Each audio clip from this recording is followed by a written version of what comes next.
It's Chris Avalon Unfiltered, bitch.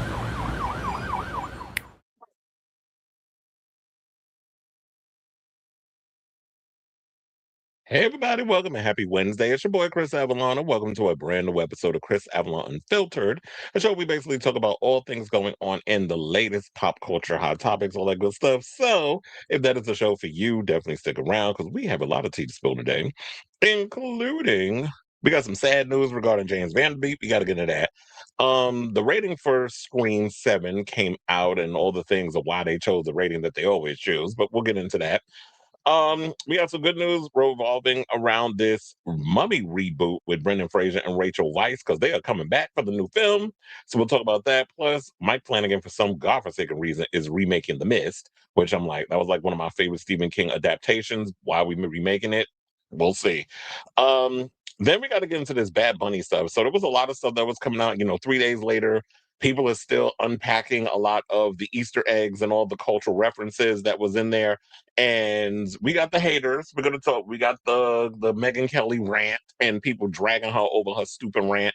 Plus, Jill Zarin from the formerly of the Housewives came out and was being messy and said some racist stuff. She ended up getting fired from an upcoming reality show that she was supposed to be a part of, and she's shocked. So we'll get into that. And she has somebody who's another housewife that came to her defense. So we're gonna get into all of that. Plus, we have some good positive things about the whole Bad Bunny thing on what the jersey and all the symbolism on that meant and that sort of thing. So we got a lot to unpack with all of that. So, including House Republicans looking into investigating Bad Bunny's Super Bowl halftime performance because apparently they can't take all the twerking and the grinding and all the pelvic thrust that was going on up in there. So we got to break all that down. Plus, oh yeah. So Blake Lively and Justin Baldoni was in New York today, right? At court ahead of their legal showdown, which I believe is supposed to kick off next month. So we'll break that down. Plus, Kanye has been banned from touring in the United States. Speaking of tours, Demi Lovato canceled a couple of dates on her tour because she said she got to protect her mental health. Why am I side eyeing this thinking I'm calling BS on it? So we'll break that down. Plus, we got some news on Britney selling her iconic music catalog. Alyssa Farah Griffin is now a mother, so we'll get into that because they announced it on The View today. Chappelle La Rowana, as I like to call Chaperone, and Orville Peck apparently are part of this agency, this talent agency. Well, apparently the head of the agency was found in the Epstein files, so them and a bunch of other celebrities have abandoned ship over there at that agency. We'll get into that. Plus, we got some good news regarding heated rivalry and the ratings post, the show being on the air. Kim Petras has a new single out, but you wouldn't know it because they wouldn't put it on Apple Music and Spotify. So we'll get into that. Plus, we got to get into T.S. Madison's restraining order against the DL Whisperer. I don't know if you ever heard of that queen, but that thirsty for attention, hot ass mess, done got fucked around and found out by messing with the TS. So we'll get into that. And plus, we got to talk about this drama that Trump, his latest little stunt regarding pulling down the pride flag over at the iconic Stonewall Inn, because in that area we do have the pride flag up, and now they over there trying to erase history. Bad enough y'all tried to do it with the blacks and the Latinos. Now they moved on to the gays. So we'll get into that and a whole lot more. So before we get into all these topics, if you please do me a solid, hit that like button. If you're new to the channel, hit that subscribe button. Also, be sure to smash that notification bell so that way you know when we go live with a brand new episode of Chris Avalon Unfiltered. We also have memberships, so if you want to become a member, you can definitely do that. But if not, you definitely, if you hit that like and that subscribe and the notification, it definitely helps with the algorithm and pushes the show out for more eyes to get on this messy ass show. So, let me see who's in the building. Oh, you say you sent me an email. Hold on. Oh, you said, oh, KR Stars in here. Yes, Feliz miércoles. Yeah, I learned my Spanish, honey. Wait, hold on. So now I gotta go and look at my email. I mean, look, we already oversaturated, so I don't know if I could squeeze some. Oh, Jesus, I got way too many emails up in here. So this is why you gotta check your stuff. Uh,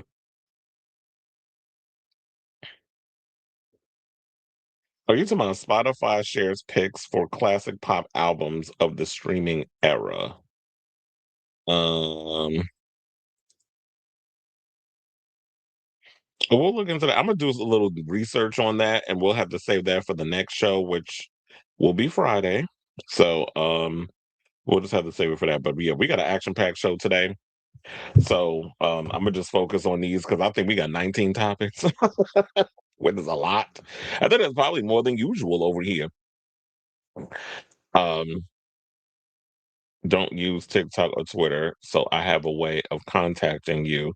Thank you for checking though. Oh yeah, I don't have TikTok. Wait, you're not on Twitter anymore either? You said you don't use TikTok or Twitter. Oh, but yeah, I see that's in there, but yeah, I deleted TikTok, and sometimes I be like, damn, I wish I didn't delete it because there be certain things I be wanting to pull from, and that's the only reason why I was keeping Twitter before, which is why I'm going to be referencing two clips from there. But um, because of what TikTok has literally become since the Ellisons took over, I'm like, no, I can't. But anyway, let's move on. Let me hit my banner. And let's get into topic number one. So I got to bring you guys some sad news because unfortunately we lost James Van Der Beek. He passed away peacefully at his home earlier today. It was announced over on his Instagram. So hold on as I pull that up for y'all. Well, that was a sad hit, and then we'll read some of the comments because Sarah Michelle Gellar actually threw something up in there too. So James Van Der Beek, who y'all know, was best known for playing beloved teen heartthrob at the center of the late '90s and the early aughts. You know, Dawson's Creek.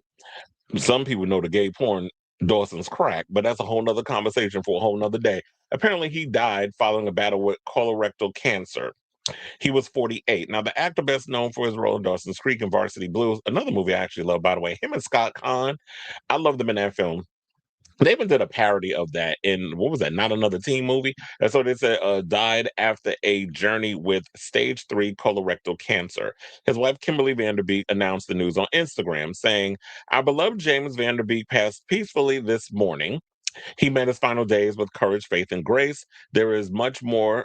To share regarding his wishes, love for humanity, and the sacredness of time.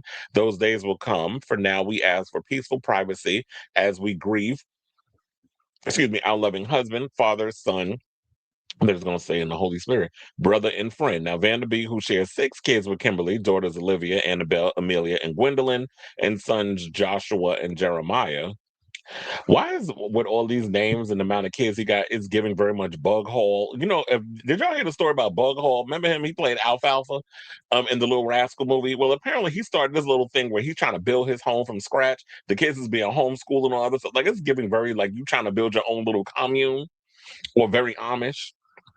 I'm just saying with the names.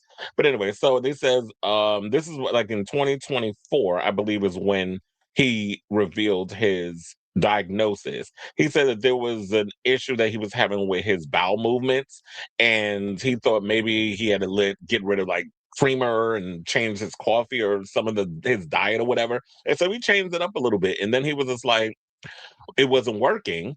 So he was like, okay, now I need to take myself to the doctor. And then when he went to the doctor to get a colonoscopy, that's when he realized that, oh, it was something crazy. It was the big C. So and then he also said that's when his life certainly changed. He says, I'm very healthy. I was in amazing cardiovascular shape. I tried to eat healthy as much as I could, as far as I knew at the time, though I've since learned a lot about what actually eating healthy is. And this is why I guess when you're an actor in the industry and you know you on that whole Hollywood situation, that she foo ness of Hollywood, that's when I guess you got to hire a nutritionist. You got to get all those people that really show you how to properly eat the right things. And then he said, although he noted that it was a full-time job to have cancer, from doctor's appointments, dealing with insurance, and cataloging results, Van Der Beek said that one of his hardest parts was simply sharing the news. And he said it took a lot of energy to basically tell people um, what was going on with him because he says, I'm an empath. I like to take care of everybody. I'm a provider. And especially at that point, I was trying to be Superman and be all things to all people and be a dad and a provider. And so to have to tell people and my father and my siblings and my kids, it was really tricky. Still, the supportive responses he received was overwhelming. And he said it was amazing. I've never the person who asked for any help ever. It's not my DNA. And I thought that was a fine way to be until cancer. The way friends showed up was such a beautiful experience. I would never have otherwise seen how much people care about me. Because it's like, yeah, when you're someone who's always trying to when you're an extrovert and you're someone who's always trying to do for people, I guess maybe it's that fear of who knows, maybe that stems from because I tend to be like that too. I will put others and I'll go about my way to help other people, but then I realize maybe that's a coping mechanism because you don't want to deal with, oh, if you ask people for help, then you may get rejected. Because many a times that has happened with me, and I feel like that could also be a Virgo thing because we don't like to ask for help. And it's just like, yeah, we rather do it ourselves because if I do ask for help, it's like you're not doing it the way it needs to be done, and it's like I'd rather do it myself. So, it said that also it marked his first interview after missing a Dawson's Creek cast reunion event due to illness in September. The actor was unable to attend the event after coming down with a stomach virus, but he appeared via video and a pre-recorded message to fans. So yeah, I did see that. I haven't checked the internet since then to see if the cast had said anything. But hold on, let me refresh his Instagram and see. Okay, so AO Robin Banks. Oh, I know who Robin Banks is. It's on my heart, my God, James. I don't know if you know how much joy you brought to people who you don't even know. Thank you for all. Robin Banks. Is actually a drag queen who I've known for a while, and we the last time we saw each other in person was at the drag race red carpet. I didn't even recognize her. She was in drag the second year. The first year she was in boy drag. Second year she was in drag. But anyway, so it's like, yeah, what people I guess is that James Vanderbeek was a prominent part in all of our childhoods, whatever. Like, I grew up watching Dawson's Creek. It was one of the shows, I was very much into the WBCW, that I was a WBCW kid. So I was watching a lot of that stuff on there. So Robert Banks says something to Haley Sahar, who y'all remember was on Pose, sent some heart emojis. Juju B also sent heart emojis. Doe Queen Thieves, if y'all not following her, y'all don't know what y'all missing. She be cracking me up. She's a comedian and always be reading a lot of these politicians, a lot of people that be saying dumb shit. Rose from Drag Race, also, who I just saw that, who I also, damn, I can't talk, who I also recently saw at the Drag Race premiere. Sent a heart emoji. Um, Freddie Skylar sings. I don't know that. Sarah Michelle Gellar said, I'm so sad for your beautiful family. While James' legacy will always live on, this is a huge loss to not just your family, but to the world. F cancer. Um, I sent a condolences. Taylor Lautner said a tremendous man. Um, yeah, so there's a couple of celebrities in here. I was trying to see if well, Selma Blair was in here. So there is only love, and James was so much grace and strength, as are you.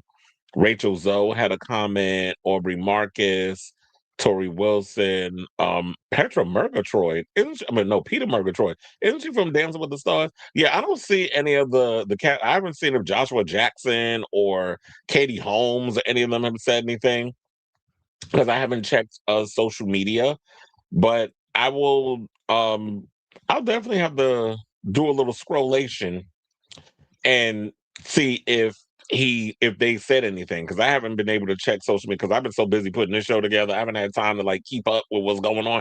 But yeah, so like I said, James Vanderbeek was a prominent part in a lot of our lives, especially if you were someone who watched a lot of television or you watched movies like Varsity Blues and so many other films that he was in. And yeah, so he will definitely be missed. And shout out to the Vanderbeek family, condolences and all that good stuff. So another sad day in Hollywood is like first we lost Catherine O'Hara.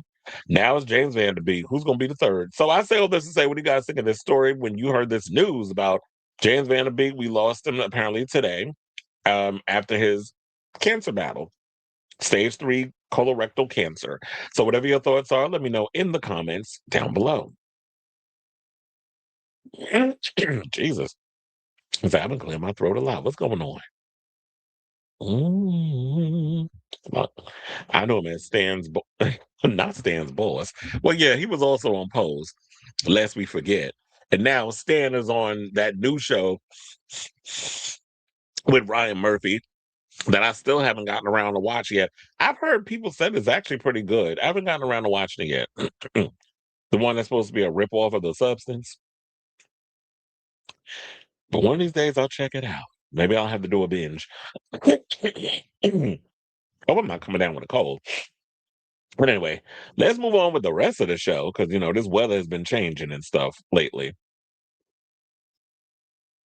Oh yeah, remember he called her Ke ha. That's what he referred to her as because that was kind of like how they spelled her name back then. It was saying, if you got alligator, you got it. But yeah, now she just can't. She's not Ke ha anymore. All right, y'all. So now let's get into some horror movie news and let's talk about Scream 7. So I think this should be filed under no shit Sherlock news because it's quite obvious that we were going to get Scream 7 as a rated R movie. Could you imagine it was going to be PG-13? Bad enough, the movie's already got a bit of divisiveness with it because you have the hardcore Scream fans who love it regardless, and the people who are not in the silo paying attention to all the politics that was going on with Paramount, Skydance, and the Melissa Barrera thing, and all of the behind the scenes shenanigans that was going on with the movie before it finally became what it is, and it's about to come out in like 2.5 weeks. So, um, but then there's those people who, are just the haters that are just going to hate the film regardless and can't wait to just do all the spoilers or things that they think they know is going to be in the movie. So if they would have made this movie PG-13, we already know y'all would have started a damn riot. Because now y'all not gonna make it PG. We ain't gonna see the kills and other. Because y'all always think that if it's rated R, it makes it better. It depends on the situation. But yeah, a movie like Scream, can you imagine in PG-13? It's like no blood. The kills are done off screen. Like no, we need to see people get gutted, and that's what they said that it's going to be rated for violence, gore, and language, which I did hear there's I remember hearing this beforehand. They were saying there's a pretty gnarly death scene with like guts and all other stuff is in there. We love that. We haven't seen guts on the ground in a movie since Casey Becker was hung from that tree in the beginning of the original Scream movie, which they did edit it down, but I have seen an unedited, like like would it be called, would it be considered unrated? There's a different version where you actually see the gut spilling out, and you see it happen. I mean, or hanging, and you see it from her boyfriend Stephen North too. Like, there's a scene of him in the chair, and she looks, and you see the guts kind of spilling out over, his out of his stomach, all over his pants, and on the floor. You see the whole thing. So according to the report, shout out to Bloody Disgusting, they said the February 27th, 2026 theatrical release for the slasher sequel Scream 7 is swiftly approaching and 2 weeks out from the release date. The Motion Picture Association Ratings Board has announced that the film is earning an R rating with strong bloody violence, gore, and language. Every film in the franchise has been rated R, and Scream 7 keeps the tradition going. Now, they said that's what we've come to expect from the franchise. Here's what earned the previous installments their R ratings. The original Scream had strong graphic horror violence and gore, and for language. Scream 2, language and strong bloody violence. Scream 3, strong horror violence and language. They were just changing up it's the same thing, but they're just changing up the wording. Scream 4, strong bloody violence, language, and some teen drinking, even though they were probably all adults playing teenagers. Scream 2022, strong bloody violence, strong language throughout, and some sexual references. Scream 6, strong bloody violence and language throughout, and brief drug use. So that's basically what it is with that whole rating situation. They also wanted to say the latest entry in the slasher saga opens in theaters, including IMAX, Dolby Cinema, 4DX, and other previously premium large formats on February 27th via Paramount. I also find it quite interesting that they're opening up in these big screens, probably because they want to be able to scoop up a whole lot of money. And around that, by the time the movie comes out, I don't think they'll have any real competition because Avatar is pretty much dying out. Like the people that wanted to go see the movie saw the movie. It's pretty much it's hit its peak. People have moved on. I know we have that new Halle Berry movie coming out this week, and Chris Hemsworth. We also have Wuthering Heights coming out. But I'm thinking, and I guess y'all quote me on this, but I actually think that the Wuthering Heights movie is going to be a big hit because I feel like it's going to be up there like The Housemaid. That women are really going to come out and see this movie. One, you got Margot Robbie. Number two, you got Jacob Elordi. And number three, you have a pre-existing IP called Wuthering Heights. And they say there's a lot of sex up in it. So, um, and the women love sex. I mean, look, Heated Rivalry is a huge hit because of heterosexual women. That ain't necessarily the gays. You got gays hunching, but it's the women that's coming to support it. But I do believe that with Scream, they want to be able to get some of that fast money because So by opening up in places like IMAX and Dolby and 40X and stuff, I think that's a smart move. I've never seen it. Well, I don't think a Scream movie has ever been released in a IMAX theater. So I did get my ticket. I can't do it Thursday. I wanted to go open at night, but I have to work. So Friday morning, since I'm off that whole day, I am going to be able to go see the film early in the morning. I think it's like an 11 o'clock showing over at Lincoln Square. So I'm going to go see it there in IMAX. And I even said this, and I don't normally do it.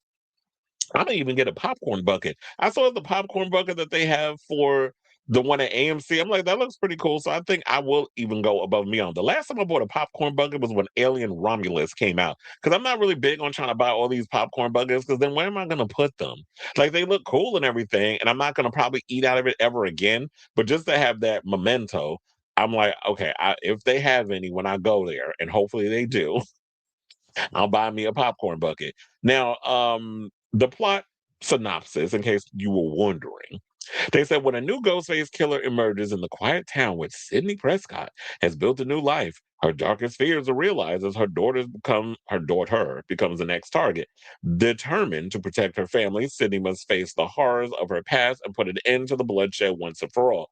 So I'm actually looking forward to seeing this movie because we already have like the original cast members coming back, like Courtney Cox, Matthew Lillard, Scott Foley, Mason Gooding, Jasmine Savoy Brown, who I heard that is going to be going by she/they pronouns, and that's already got people's tits in a twist because you have a woman who is queer in real life incorporating her pronouns in the movie, and so the mob that always mad about stuff is coming up in here getting all outraged and up in arms over the fact that someone's gonna have like, this is the world we live in. The world's changing. Catch either shit or get off the pot is what I'd say. Now the other cast members we have: Isabel May, Anna Camp, Joel McHale, McKenna Grace, Michelle Randolph, Jimmy Tatro, Asa Gurman, Celeste O'Connor, Sam Reckner, Ethan Embry, Timothy Simons, and Mark Consuelos. So I'm looking forward to seeing the movie. I definitely want to see if Kevin Williamson stepped his pussy up in the director department, since the last movie he made was Teaching Mrs. Tingle, and y'all already dragged him through the coals over that damn movie. So hopefully he's able to redeem himself. But I would think after all these years of being on many a set and seeing how Wes Craven did the Scream movies or whatever, he's familiar with how to hit all the beats and make that whole situation work, especially when he created the Scream franchise. So I'm looking forward to seeing this movie. I'm not surprised by this, by the ratings. I mean, can you imagine if they made this movie PG-13? But I'm not surprised by the ratings, and I'm looking forward to seeing it when it comes out. So I will say to you all, what do you guys think of this story? Are you excited to see Scream? Are you even shocked? I mean, is this like, next thing you know, you're going to tell us water is wet over the fact that Scream has got their rating and it's R-rated for strong bloody violence, going language? It's like, yeah, there's going to be a couple of F-bombs and S-bombs and all kinds of derogatory words used in the movie, and people getting gutted and stabbed and all kinds of craziness. Let me know what you guys think of this story in the comments down below.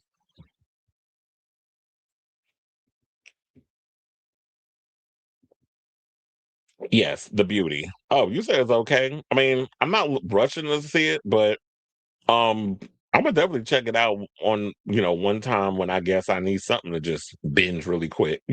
But yeah, I mean, when you saying it's all right, I'm like, I guess what would you expect from a Ryan Murphy project, right? All right, y'all. So now let's conclude with some more movie news. And let's get into this story. So I'm sure y'all probably heard, maybe you didn't. We're getting a new Mummy movie. And it's got the people of Radio Silence, formerly who were doing the Scream franchise, and they had moved on to other things due to scheduling conflicts.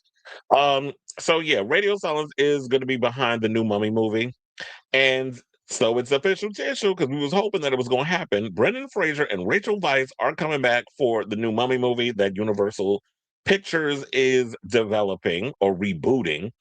And remember, she wasn't in the last one. I forget I forget the actress's name that replaced her. And I'm glad they're bringing these two back. So we got Jack and Eve, or it was it Evie or Ev? I can't even remember the name, but I did watch the first Mummy like maybe a couple of months ago. It's a fun film. Maybe I wish they could bring someone like I hope they just keep the spirit of the original film. But anyway, let's get into the story for it was Rick and Evelyn. That's what it was. Okay, so Oscar winners Brendan Fraser and Rachel Weisz are coming back to Universal's The Mummy franchise, with the next movie installment set for May 19, 2028. Universal said on Tuesday. Now, Uni had the date on hold for an event film. There are no other wide entries booked on that date.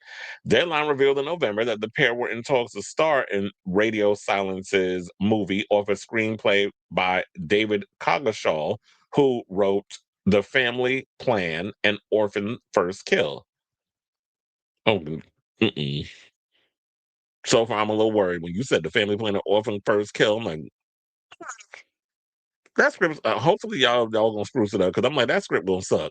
Now, they said the story of which remains under wraps. Now, Vice starred in the first two Mummy movies, The Mummy and The Mummy Returns, which came out in 1999 and 2001, respectively, while Fraser headlined the first three, Mummy, Mummy Returns, and The Mummy Tomb of the Dragon Emperor, which came out in 2008. Now, Radio Silence are helming the film. The Mummy brings Radio Silence back into business with Universal after the duo directed Abigail, which I thoroughly enjoyed. And here's the thing have to say about Radio Silence.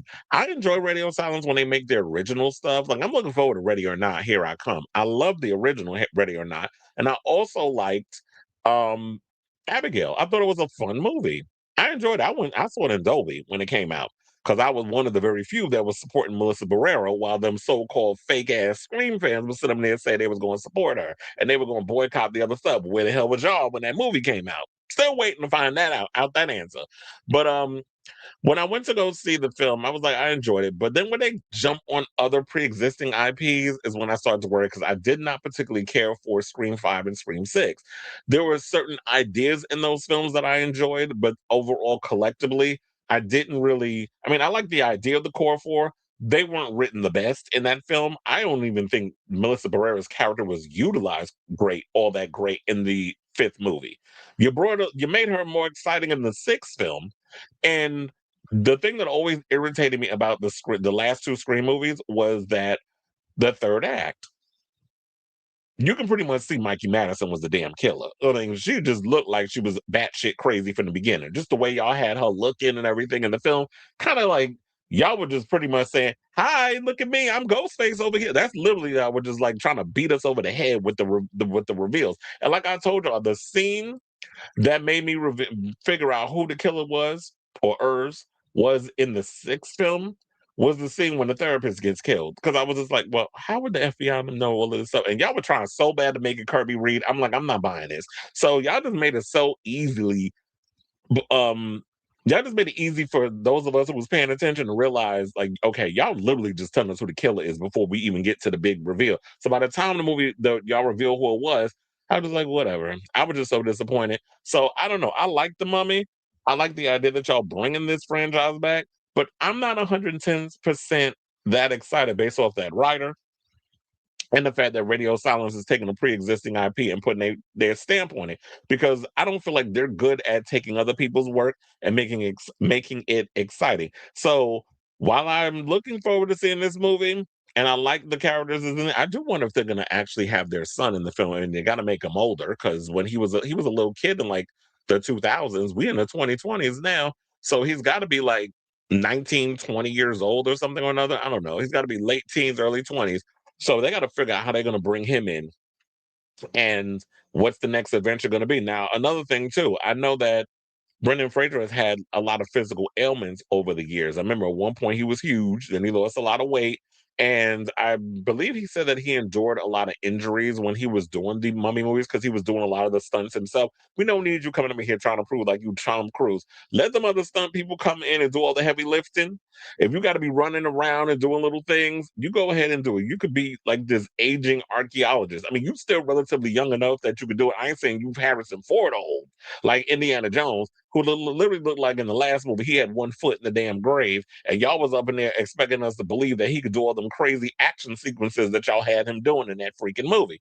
So if they could find ways to kind of make it interesting, like, yeah, an aging archaeologist or like someone who a treasure hunter, whatever the case is, it'll be interesting to see it. But overall, like I said, I'm cautiously optimistic, because Radio Silence is behind this movie and the writer that they mentioned. Orphan First Kill, really? If you said the original Orphan, I'd have been like, okay. But that second one, which we didn't need, Quiet as It's Kept, and they're making another one. Well, I think they may have made another one. Whatever. Y'all just done killed that franchise because that whole reveal about the original Orphan movie with Esther, that was a great twist in regards to what they did. Now y'all trying to milk it. It's like everything does not require to be a franchise because sometimes stuff just works as a one and done. But you know Hollywood. So I say all this to say, what do you guys think of this story? I mean, are you excited like I am over the fact that Brendan Fraser and Rachel Weisz are coming back for the next month, or the Mummy revival? They're rebooting the franchise. They got the original cast members. I just hope that once the script is what it is, that it's tightened up a little bit and it's not going to be trash by the time the movie comes out. So, whatever your thoughts are, let me know what they are in the comments down below.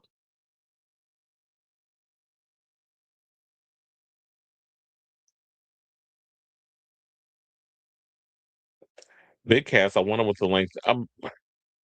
I think I did know what the length of. Wait, hold on. Because I remember Critical Overlord. There's been a bunch of people that mentioned how long the movie's going to be. I think it's one. It might be 1 hour 59 minutes. But let me check. Let me check.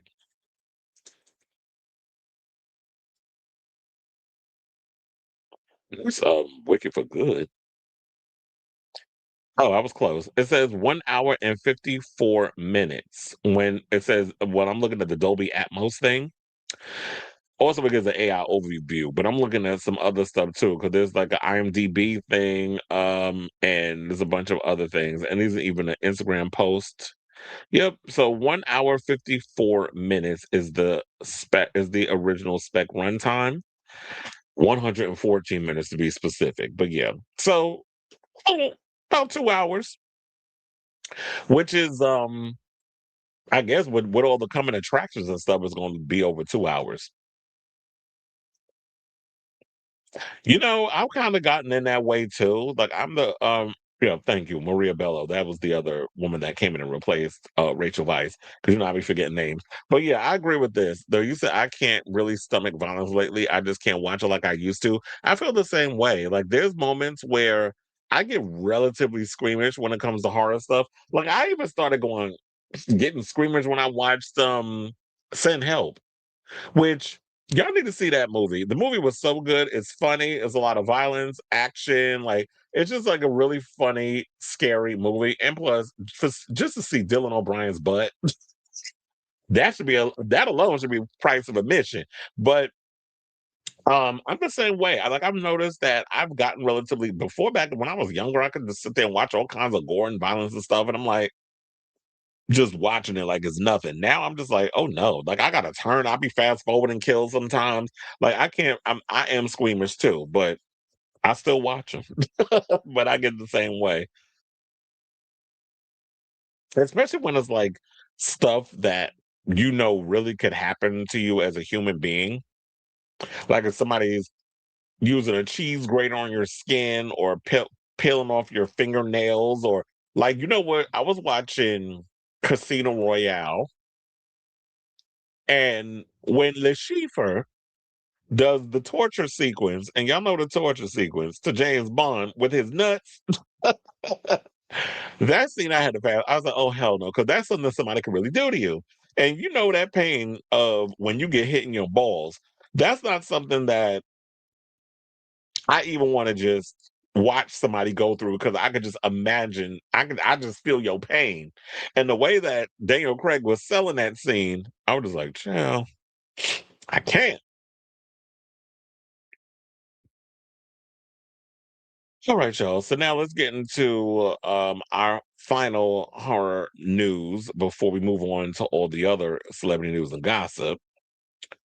Let's talk about Mike Flanagan and Stephen King. So apparently, Mike Flanagan, who has been developing a lot of Stephen King projects, has another project that he's about to do. I know he has a Carrie TV series that that I think worked on. It's done. He's about to put out a movie. He's about to do The Exorcist with Scarlett Johansson. They're about to shoot that soon in New York. And also, it's a bunch of other projects. What was the other one I'm trying to think of? I don't know. It probably come up in the article. But anyway, so now he's gonna take a crack at The Mist, which I'm like, I love the original movie. of The Mist that they made with Thomas Jane, why are we remaking this movie? I feel like y'all and Andrea from The Walking Dead. I was like, why are we doing this movie over? I like the movie. I even like that polarizing ending, which I know a lot of people don't particularly care for, but I actually like that ending because it was it was dour. I wanted people to, like, I get the whole, and Frank Darabont was behind that, who also developed the first season of Walking Dead before they did him dirty. He left. Um, but I like that dour ending because it felt like, damn, if y'all would just waited 5 more minutes, yeah, they about blow their brains out, ran out of bullets. Thomas Jane trying to blow his brains out. All of a sudden, the cavalry come. Like, God damn. And I'm like, that's something that could really happen in real life. So, but the root of the movie was about belief and faith, even though you had all the monsters and all that other stuff in it. And then at one point, they tried to do a TV series of it. I think it was on the Sci Fi channel, but it sucked. So we don't even care about that. But anyway, so they said, while a reunion between horror guru, shout out to the playlist for this story, between horror guru Mike Flanagan and Warner Brothers on another Stephen King adaptation isn't all that shocking, what they're doing next might throw off horror fans as they've been tackling a new version of The Mist based on King's novella that was published in Skeleton Crew. Oh, I also forgot. Mike Flanagan also did another favorite Stephen King book to film that I love, which is Doctor Sleep, the sequel to The Shining. I love that movie. I got both versions. I got the original theatrical version, which I think is 2.5 hours. Then I got the 3 hour unrated director's cut. Love that film. I only watch the director's cut because I feel like the director's cut adds to it. I hate that scene when they did the Jacob Tremblay when they was in there sucking out his essence. I just hate that scene. But because I'm like, no, y'all not up in here torturing that little boy, but they go there. So a report hailing from Deadline revealed that the pairing for the next horror remake, as Flanagan will direct, write the script, and produce through Red Room alongside Tyler Thompson, Spyglass Media's Gary Barber, and Chris Stone.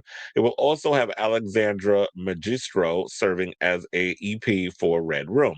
Originally, The Mist focused on a group of small towners from Maine who get trapped in a store as a fog rolls in, obscuring everyone's vision, and they discover interdimensional monsters are lurking within a never ending dense fog, possibly connected to the actions of a local military facility as they slowly discover the unseen horrors awaiting them if they leave. Their paranoia increases, which leads to a faction of the survivors buying into religious doomsaying and Jane's father character trying his best to keep his young son safe, at the same time trying to keep the increasingly violent mob at bay. This remake is a tad surprising given that Frank Darabont, Shawshank Redemption, the Walking Dead version from 2007, starring Thomas Jane, who plays a cover artist with Drew Sturzman's work in the background and is seen painting a Dark Tower piece with King's iconic good guy gunslinger as the film's protagonist, and is considered one of the better King adaptations from the 2000s, which eventually developed a cult status after its theatrical run, at the time considered a definitive take on King's material. Others that start in the pick were Marsha Gay Harden. Oh yeah, Marsha Gay Harden as the crazy religious woman. Oh, she pissed me off in that film. But but then again, that means that she did a good enough job as an actor in the film.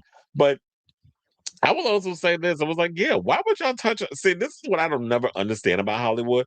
Why would y'all remake a movie that people actually liked? Like, it's got a cult status, and I'm one of the cult fans of that film.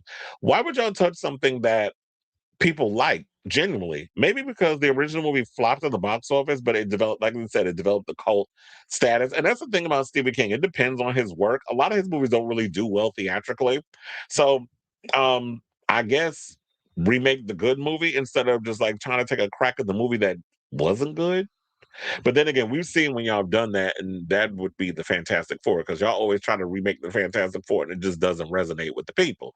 So yeah, we had Marsha Gay Harden, Laurie Holden, who I call Andrea for The Walking Dead, Andre Brower, may he rest in peace, and Toby Jones.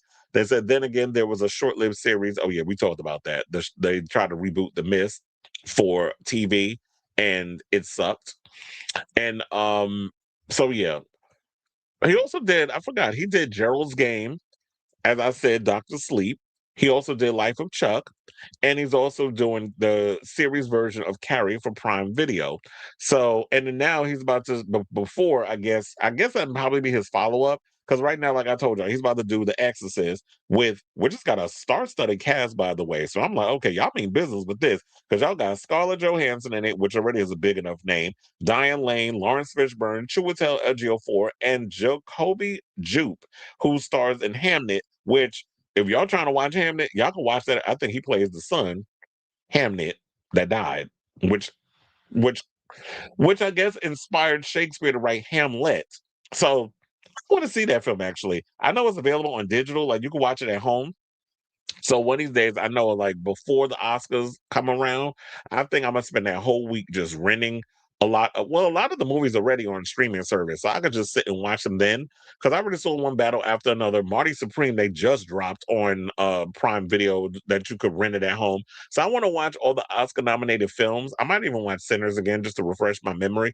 But I want to watch all the Oscar nominated movies before they come out, and then I'll have an idea in my head of like, okay, so who deserves it? But we all know it's going to be between one battle after another or Marty Supreme that is going to get Best Picture, because those, like, I mean, I love Sinners, but I feel like those are the top two movies that everybody's going to be going for, that the industry is going for right now. So um with all that being said, I'm not that all that excited over the fact that you're remaking a movie people that has a cult status and people generally thought was a great film and doesn't need to be touched after what Frank Darabont did with that film, even choosing the big divisive ending that they did with that film. But if you're going to remake the movie, I guess the best thing about remaking this movie is having someone like Mike Flanagan behind it, who can't steer and who hasn't so far steered us wrong in regards of quality horror movies that he has put his stamp on or taken a crack at. So I say all this to say, what do you guys think of this story regarding the latest news that Mike Flanagan is going to make uh The Mist for Warner Brothers? I just hope it doesn't suck, but because he's going to be behind it, I don't think it will. So let me know what you guys think of this story in the comments down below.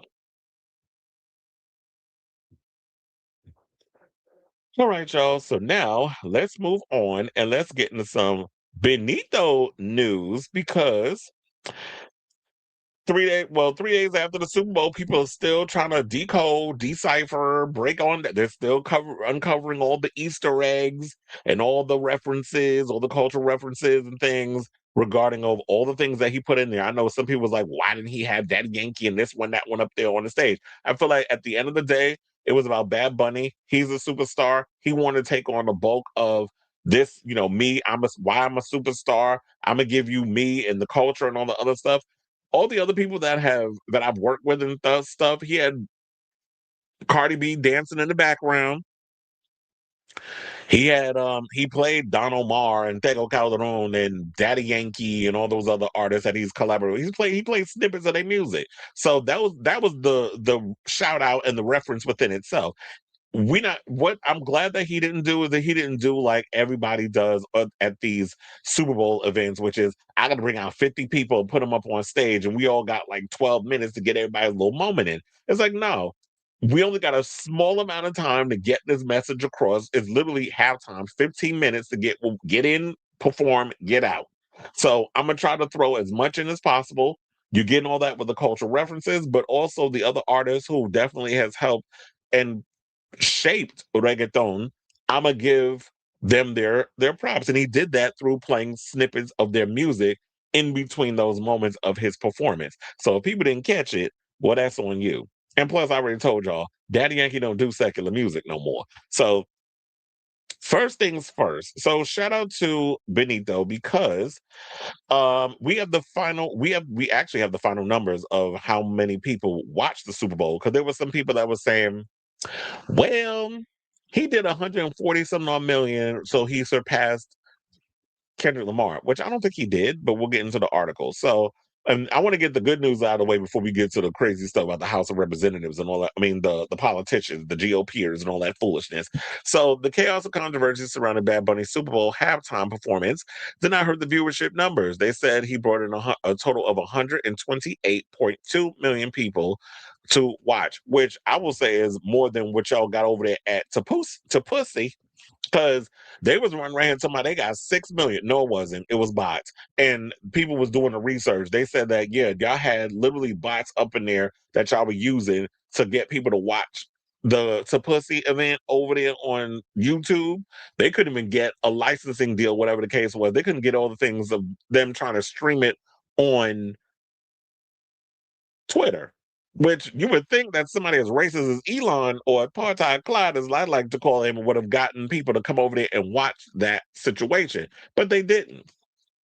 So, yeah, they said it was bots. Also, it was pre-recorded. They recorded the To Pussy event on a Friday. How was it Super Bowl Sunday? Well, you said you was going to do it you was going to have it coincide with the Super Bowl thing. You filmed it on a Friday, and they paid 200 some odd people to come in there and act like it was a big crowd. So they were purposely trying to shoot the show with a lot of people in there. But then there was some people that was pulling angles and was like, nah, it's empty in here. They literally hired like a couple of people in there to pretend like it was a big crowd. And also, you had Kid Rock up there, Robert Ritchie, which is his government name, his old looking ass, up there he was lip syncing for his life, but he was trying to, you know, plead for RuPaul to keep his ass for another week on Drag Race. That's literally what he was doing there, and he swore it down. He did not lip sync.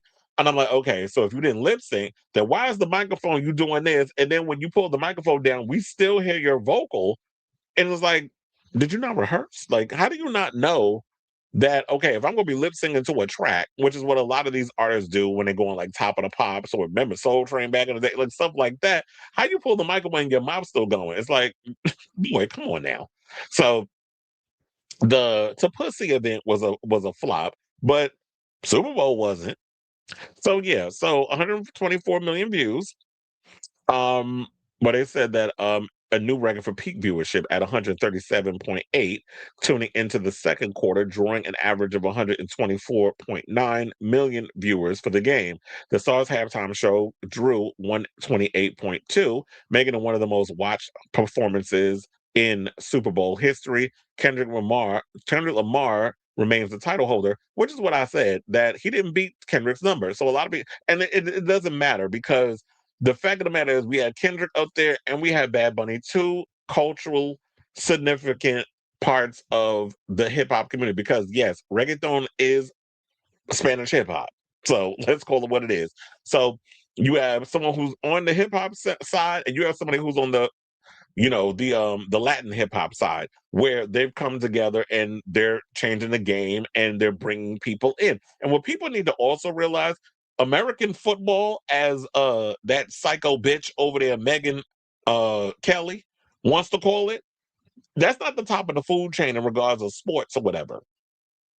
The real gag is that soccer, which is football over in Europe, is the number one sport in the world. Hence why we building a damn soccer field across from City Field in Queens. So if European football, FUTBOL, is not this big thing as these colonizers we want to sit up out here and want you to believe, then why is it like one of the biggest sports in the world? They make more money than American athletes, quiet as it's kept.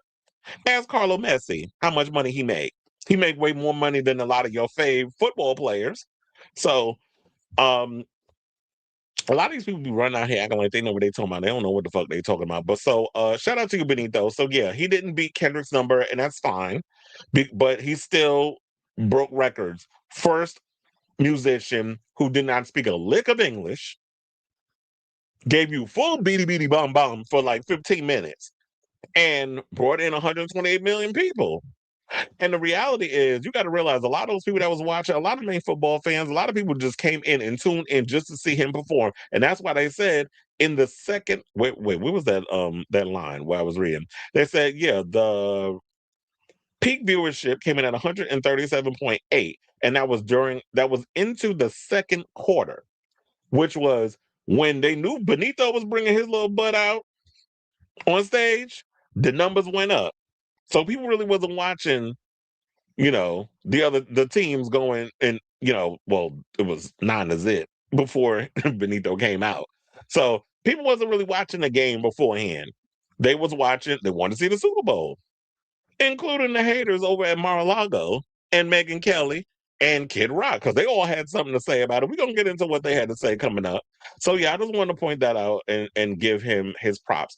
Now, also, another thing I want to bring props to is the fact that a lot of people were speculating about his jersey that he had on because it said, what was it? It's 69 on the back and it said Ocasio, which Ocasio was his last name. So he basically put this thing out and he said that it was basically a tribute to his Uncle Cuquito. So, a lot of people were sitting there speculating. They said it was a nod to his mother's birth year, a reference to the 64th Congress. Oh, it says 64, it wasn't 69. Which passed, and they also said it was a reference to the 64th Congress, which passed an act granting Puerto Rican citizenship over 100 years ago. So yeah, according to Rolling Stone, they said that the cream white jersey that read Ocasio on the back and 64 on the front during the Super Bowl halftime performance was basically a tribute to his late Uncle Cuquito. Now, in a statement in Spanish, he basically said this is why he chose to honor him. He said, wait, did they because I was like, I'm not gonna sit up here and try to read it. I was like, y'all not going to try to chop me over how I speak Spanish. So basically, he said 1964 is the year my Uncle Cuquito was born, my mother's brother. The little I know about the NFL is thanks to him. He left for the United States at 17 to work and never returned to live in Puerto Rico, although he always visited us in late January or early February and stayed at our house. That was right in the middle of the NFL postseason, so I always watched the games with him. He was a huge fan of the San Francisco 49ers, the team whose home stadium is where the Super Bowl 60 took place, the one at which I performed. My uncle passed away 2 years ago, shortly after the 49ers lost to Kansas City in the 2024 Super Bowl. I always dreamed of taking my uncle to a Super Bowl, and I couldn't. He left unexpectedly without warning. So during my Super Bowl halftime show, I decided to have him on my shirt, Ocasio, his last name, the same as my mother's, and his birth year, 64. I dedicated my performance to him before it began. I'm sure he saw it. He was present, and he felt proud of his nephew. Now all that's left is the day the 49ers win another Super Bowl. Now, the sentimental nod to his uncle was one of the many symbols throughout the performance. The star also made sure to include plenty of cultural touchstones of his PR heritage, including references to the island's Sampo Concho, a crested toad endemic to PR that is now critically endangered, and the island's flag in azul clarito, which is associated with Puerto Rican independence. So yeah, so what people didn't realize is that yes, he was carrying, as I put it here, the original Puerto Rican flag, which was light blue, before they decided to change it to the American blue, so that way the Puerto Rican flag matches the American flag with the blues. So yes, in case a lot of people didn't realize that he was carrying the original Puerto Rican flag. So yes, there was a lot of different cultural references that was in the thing. And it's unfortunate that we got the morons on social media and House Republicans who didn't see the references because they were busy being outraged, fake outraged, over the fact of all the gyrating, the twerking, all of that stuff that was going, all the pelvic thrusts and grinding because they ain't got no damn rhythm in their hips.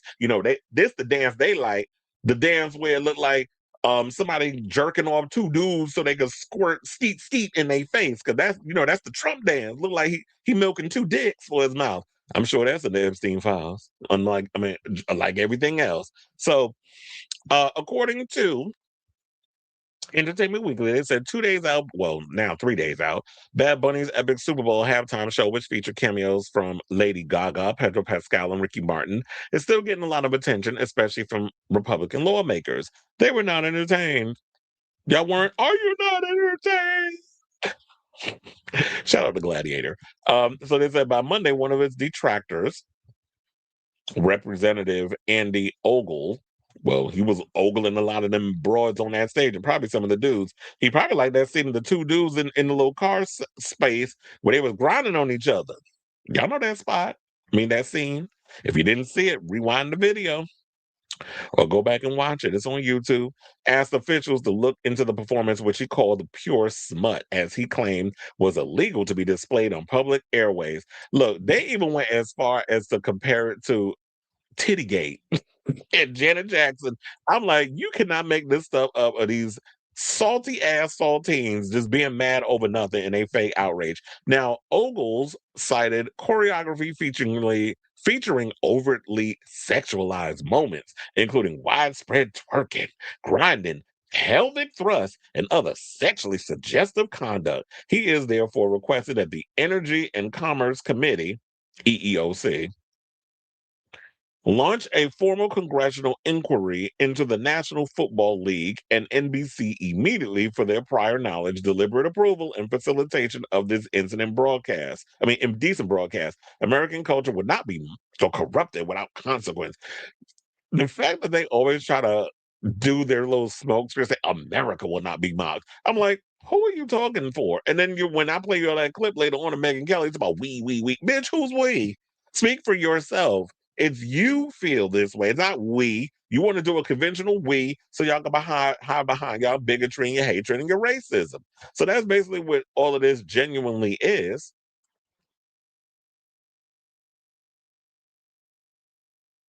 Hold on a second. Like, what? All right. So now I got morons in here like this one talking about they did better and they didn't even stream the Super Bowl. You fucking moron. Number one, um, Kid Rock talking about and them over there talking about they weren't gonna watch it. So you basically gave the show ratings. Number two, there were bots on it. It's literally, if you did the fucking research instead of coming in here with this clown bullshit, then you would know that you were incorrect in your actions. So suck my dick from the back and I hope you choke on my nuts. So um, I was like, I knew I had some dumbass in here with some stupid ass comment.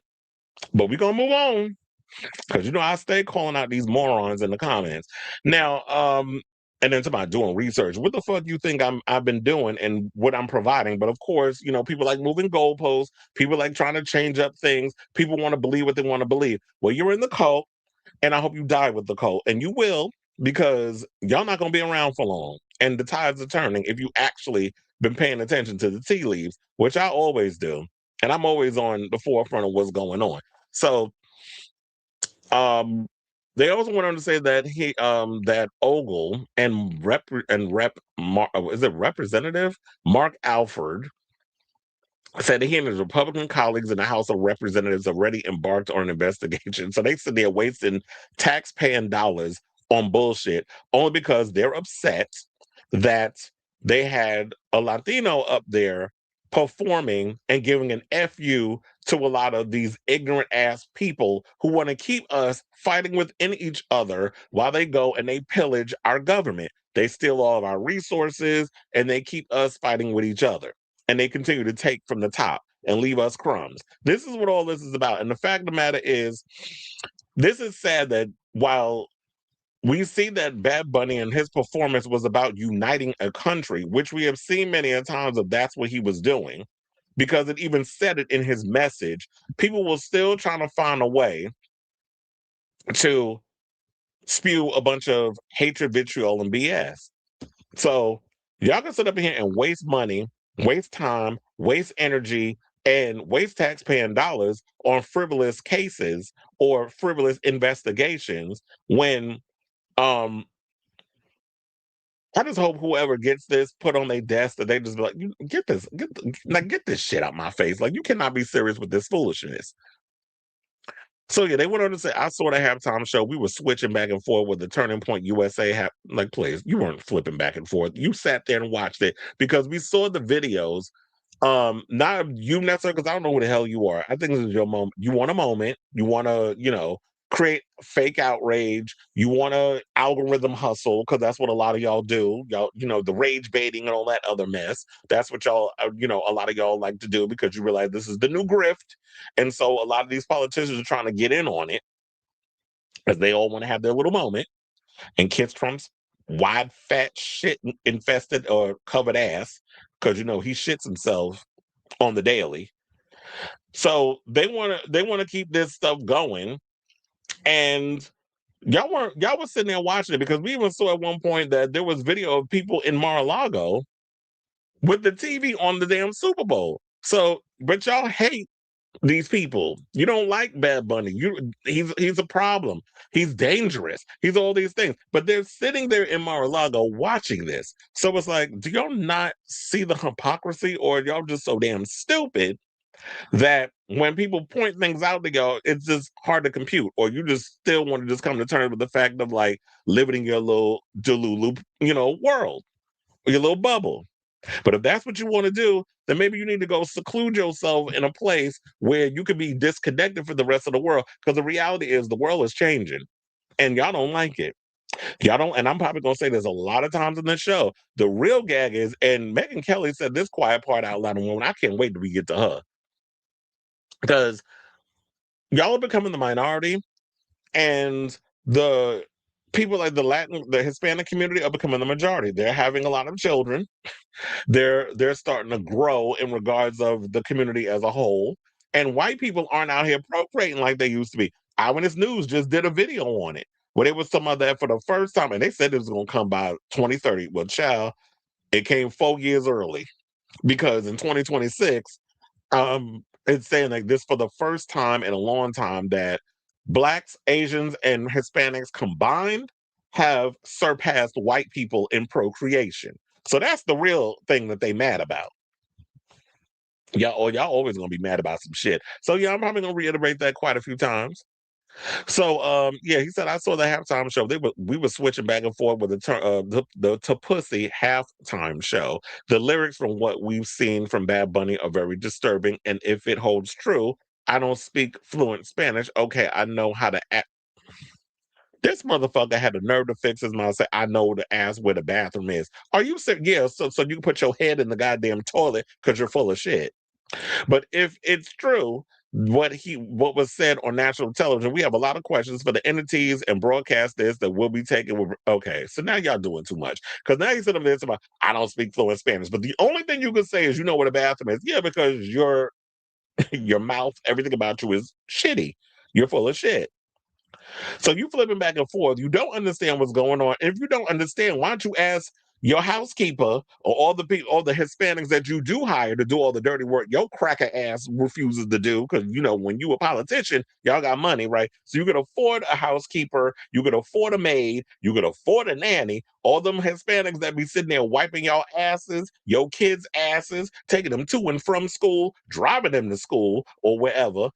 Ask them. If you don't know what the references are, you can't sit up there and ask them. And shout out to all the people out there who have taken the time to want to educate themselves on a lot of the cultural references that they were seeing in the in the halftime special. Because that's what I did. Like once I started watching it, there were certain references that I caught. Because yes, being born and raised in New York City, I'm surrounded by Puerto Ricans. One of my god brother is Puerto Rican.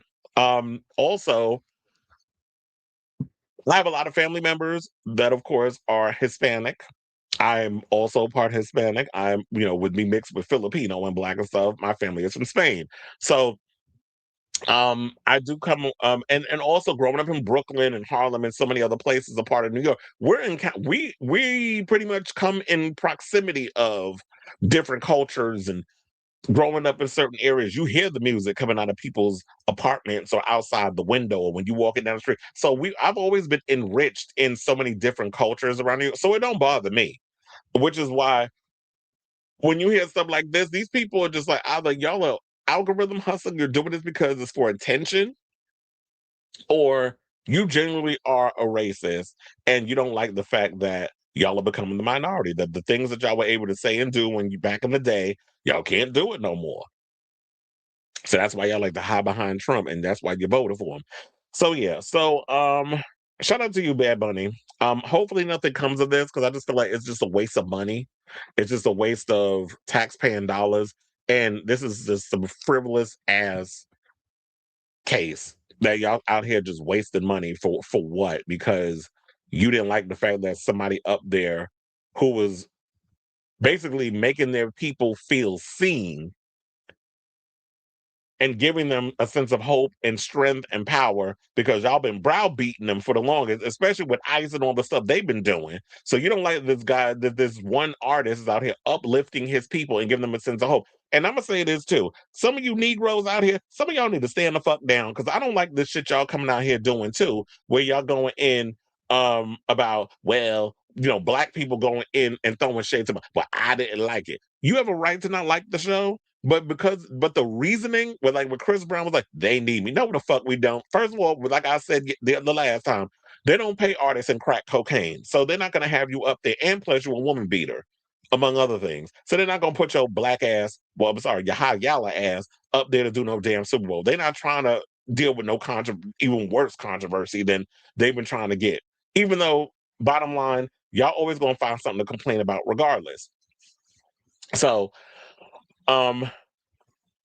yeah, I'm just over it in this foolishness, but we still got more to be dealing with in regards to more people coming out with they fake outrage and saying all kinds of racist shit and getting the repercussions for the stupidness that they said. But I say all this to say, what do you guys think of this story?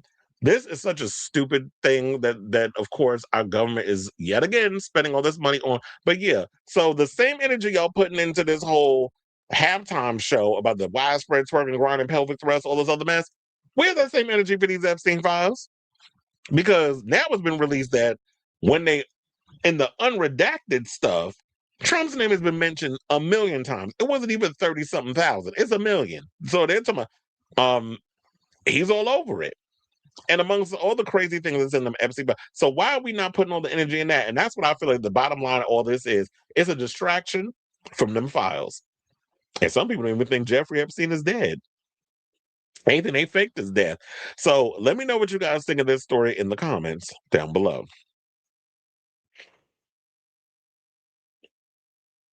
All right.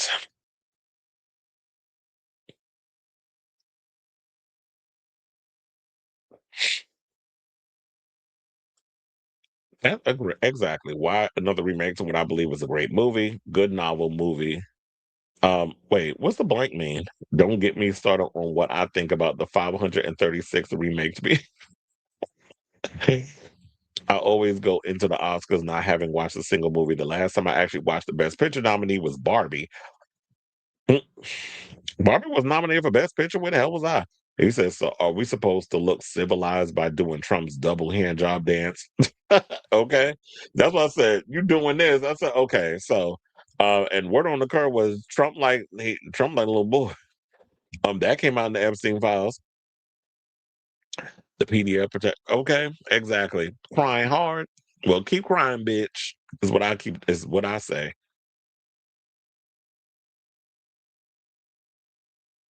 All right now. Now speaking about bitches that's crying, because now she unemployed. Let's talk about Jill Zarin. So I was gonna bring this up. If I was like, damn, I was hoping I was so mad when I found out all this tea because I was like, I wanted to do a show yesterday. But in a way, it was kind of good because now the story has a beginning, a middle, and an end, so I don't have to do a multiple episode arc of this situation. So I could just tie it all together. So yeah, so Jill Zarin, um, apparently was one of the people that did not like Benito Bowl, which is fine. Art is subjective. There are certain things I don't like. I didn't like the Weeknd's Super Bowl. Quiet as it's kept, I like the Weeknd songs. I think he's a horrible live performer. Some people say he's great. He doesn't move the needle for me. So watching his Super Bowl, I thought his was the weakest. There have been Super Bowls that I love. There are Super Bowls that I'm like, half times that I didn't particularly care for. So like I said, you have a right to not like something if you don't like it. However, when you start to sprinkle a little extra seasoning on the reason why you don't like certain things, and it's the one time the people right like this color like to use seasoning in their shit is when they don't like something. When they deal with actual food, they keep the shit bland. But when it comes to talking about stuff regarding what they don't like about other people and things and stuff, it was like that's when it becomes a problem. That's when it becomes problematic because you didn't have to say what you said about Bad Bunny because it felt very racist, came across as very racist, and then had the unlitigated goal to try to throw shade at Lady Gaga's facelift. And I'm sitting there like, ma'am, do we not own a fun? Do you own a funhouse mirror? Because clearly you don't know what the fuck you look like. Got the nerve up in here talking about her face, bitch. You look like a whole blowfish. with the amount of shit you injected in your face, but you got the nerve to read Lady Gaga's looks. And if she decides to get a facelift at her big age of 30, oh yeah, 39, she about to be 40 next month. At her big age of 39, then that's her business. She don't look horrible. That's her business. She want to walk around with the face she got and want to add a little, tightenation up in the situation. That's her business. But what's your excuse? You can't read another broad on their face when your face has been, tightened more times. Like I could look in the back of your head and see a whole knot back there, as tight as your face been pulled. But anyway, if you didn't see the clip, because she has removed it, but you already know, once you remove stuff from social media, it's forever. And I think that's what a lot of these people forget. And especially she's like 60, so she's a boomer. I don't know why she's surprised that she would think, oh, it was taken down, whatever the case is. Sis, once you put something out there, somebody could always get their hands on it. So I do have the clip because I want y'all to hear what this bitch had to say and why she's so relatively clueless, culturally clueless, and clueless, period, on why her ass has got fired from that new reality show that she was supposed to start filming with them OG housewives. So we're going to play that clip and then we're going to come back and talk. Please hold. So we all agree. I love now it, we all but I agree. think it's I agree. terrific, I said but- it before that it was the worst halftime show ever, and it's 250 years that we're celebrating right now in the United States. And I just don't think it was appropriate to have it in Spanish. And quite frankly, I didn't need to see him grabbing his, G area. I think it was totally inappropriate. You've got all these young kids watching the Super Bowl, and he doesn't have to be grabbing himself every 5 seconds. Is he so insecure? Seriously, I didn't understand it. I don't speak Spanish. I would have liked to have known the words he was saying. To me, it looked like a political statement because there were literally no white people in the entire thing. I think it was a political statement, and I'm not taking a side one way or the other. I just do. I think it was an ICE thing.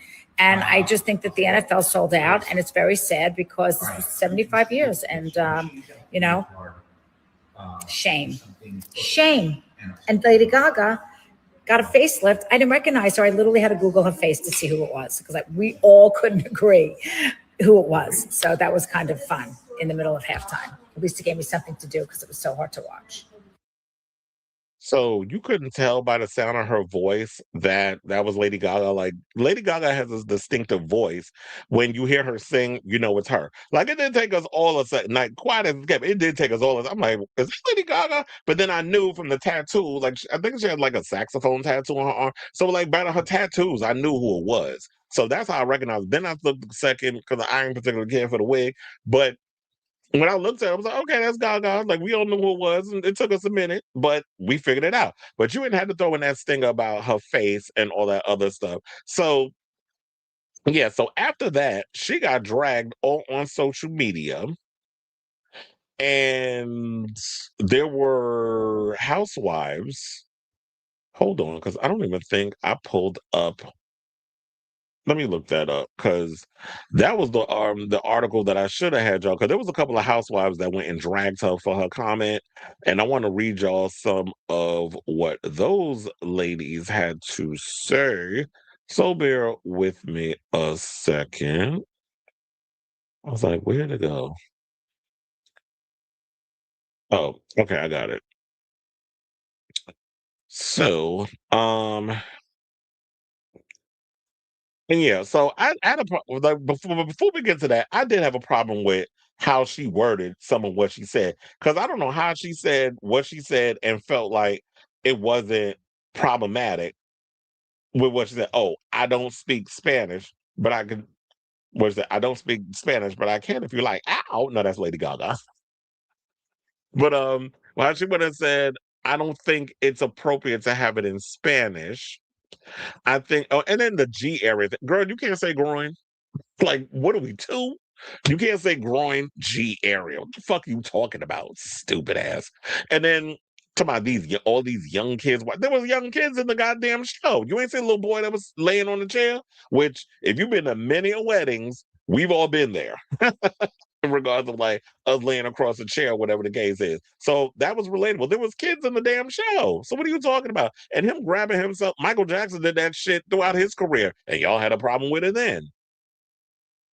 And yeah, that's what it is. Like when you feel in the music and you allow the music to overtake you, you gyrate. Things move. How you think your daughter, how you think you gave birth? Your husband was gyrating up in your dry ass puss, which I find it funny. Now, if you didn't feel like what you said was wrong, then why did your daughter have to go immediately you took the video down because they was like, oh no, this is problematic. And she's so damn stupid. She didn't even realize what she said was problematic. Her daughter had to go and do damage control because they have a business. I think it was a furniture business, something or another, a carpet business. And then that's when the aftermath came out of E being like, oh no, we don't want to fuck with this bitch. Like we was about to give you a second chance at life because Bravo don't fuck with her. Except I think around that time when they did the Ultimate Girls trip, and they were just like, oh no, we don't mess with her. But we'll get to that in a minute. So yeah, so and then I don't understand what she kept talking about, like 75 years. 75 years of what? What are you talking about? So you were just all over the place. And I feel like because she was in that room with whoever she was in the room with watching the Super Bowl and the halftime special, they was egging her on and they was probably like, I'm gonna show out in front of these people. So I think a lot of times y'all forget that little kitchen table talk, which is what needs to be kept as nothing but kitchen table talk. That once you cross over that bridge and you decide to hold up a phone to your face and start spewing the shit you spew, and it gets out there in the world with the rest of us are sitting there watching, and we realize what you said because the company you keep aren't going to hold you accountable on your racist Karen, points of view. And when you get around people who actually catch all of your little racial microaggressions and call you out on it, this is the repercussion. So I was like, well, where's it? What is it? Okay, so several Bravo stars waited, including the Valley's Janet Caperna, who commented, tell me you're racist without telling me you're racist. Yikes. Real Housewives of Dubai star Chanel Ayan wrote, seriously disgusted. She also said, I'm unfollowing you. And Bazoma St. John, who was the sole black cast member of Real Housewives because, Garcelle ain't on there no more, said, I'm not taking a side yet. Very clearly is taking a side. That is taking a side because when you say I'm not taking a side, but then you mention ICE, clearly you are with ICE and you agree. And you can't tell me this bitch ain't vote for Trump because it was giving very much a lot of those talking points. And I truly feel that's why a lot of y'all voted for Trump is because y'all know that man is polarizing. Y'all know he's a convicted felon. You know he's a rapist. You know he's a thief. You know he cons his own followers and supporters. Most recently, there was some about that new Trump RX medical insurance thing that he's got going on as a scam. That just recently came out where he's doubling the price of the medical stuff that you would be able to get from other medical situations. So that, what is it? That, I forget, it's like this Ozempic, it's one of the Ozempic type things where he's doubling the price on that versus when you can get it from Mark Cuban for $18. So when all this other stuff coming out, I was like, you can't tell me she ain't vote for him, but they vote for this man because the supremacy of it all gets to stay in place. I don't think all of them voted that way, but there's a lot of them that I truly feel fall in that category of you like the supremacy aspect because he plays this whole white nationalist bullshit and y'all can hide behind it. And she thought that she was going to be shielded from the outcome because I could just get up there and say whatever I want. No, you can't. Yeah, you can definitely say whatever the hell you want, but you got to realize when you get up there and say whatever the hell you want, it comes with consequences. So yeah, Bazoma went on to say, she said, I'm not taking a side yet. It's clearly taking a side. Please. I, on the other hand, love Benito Bowl. It's for its beauty, culture, history, and message. Real RHOBH alum Crystal Kung Minkoff reposted a GIF on Threads of Jill making an unflattering face while filming RHONY season 4 and said, I'm posting this GIF because I know Jill hates it. And then Bad Bunny, as you know, they talk about he honored his, so so they was coming after him. And in all of this being said, she's been fired from this new show that she was supposed to do over on E, which is called The Golden Life, which was going to reunite her with her former housewives, Kelly Ben Simone, Luann de Lesseps, Ramona Singer, and Sonia Morgan in South Florida. And this according to Deadline. And funnily enough, some people was like, they was actually surprised this was Jill. They was expecting Ramona to be the one to come out and give. Because remember, they fired Ramona from the Housewives of New York because she had been caught out here making racist comments and saying all kinds of stuff. And this is weird for me. I can't, it's hard for me to understand sometimes, but it also goes to show that even just because you live in New York that you get a lot of those people that like, oh, we from over here. We stay on the Upper East Side or whatever the case is. We don't really interact with all the different cultures. Only if we want to get quesadillas or drink margaritas. Those are the only times we want to interact with other cultures. But overall, we stick with our own little white Anglo-Saxon people. So that and it is a possibility that you can just mingle with that group of people in New York. You can get all the things, but at the end of the day, you keep your circle relatively white, because then when summertime comes, we run down to, Palm Beach in Florida or the Hamptons in Suffolk County, which is where a lot of my family lives, and over in that area. So, not surprised by this at all. I mean, I was shocked that she would say something at her big age at this day and age with the way the world is changing. But then, like I said, with this current administration, everybody feel like they got their big girl panties on, and they can just run around and say stuff. So yeah, she has responded, because we need to get to that. Well, a rep for Zarin, who appeared on RHONY from 2008 to 2011, did not immediately respond for requests, but the reality TV star defended herself in a statement to In Touch. Producers didn't even give me a chance, is what she said. I took it down right away. People make mistakes. I'm human. Once again, if you felt the need to record what you had to say, stick a whole phone, and because I know she got an iPhone, stick a whole iPhone in your face, recording, thinking you was real cute with all that fixer flat in your face to say all the bullshit that you were saying with your whole chest, and you hit send to post it to all your little social media platforms. You knew what you was doing. It wasn't a mistake. It's how you felt. And now that you're getting the backlash, now you want to backpedal. It's too late. And this is what I say to people. You can say whatever you want to say. You're going to sit and hide behind the freedom of speech little ditty that y'all like to run around with and to say ad nauseum. But with freedom of speech comes freedom of consequence. And these are the consequences. You can say whatever you want. E is like, we don't fuck with people that got all of that stuff, because what you're not going to do is mess with our ratings. Now, I wonder who they're going to put in her place. Are y'all going to hit up Bethany? Do Bethany want to come back to TV? Because I'm sitting there like, who would y'all put in there? Or y'all just want to leave it blank? I guess we'll find out. Alex McCord, I don't even think Alex lives in New York anymore. I mean, in the U.S. anymore. I think she left the country. I think she lives in Australia, if I'm not mistaken. But anyway, so she's saying she's human. Yeah, you human, but that's what you did. Now stand in you shat the bed. Now roll around a little bit before you change the sheet. Because you called it the worst halftime show and all those. And look, like I said, if that's how you feel, you have a right to feel how you feel. If you don't like something, art is subjective.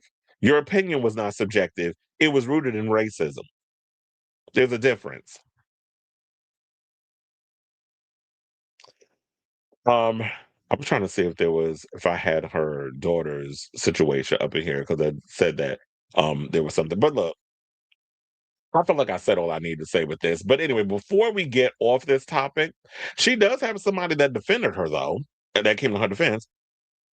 Brandi Glanville, which, child, what is up with y'all in this Mar-a-Lago look? Because that's literally what Brandi's giving. When I saw this picture, I was like, ooh, who is that? Who this woman? So, because I don't know who that is. She had a little parasite in her face, and it shows. Now you out here looking like,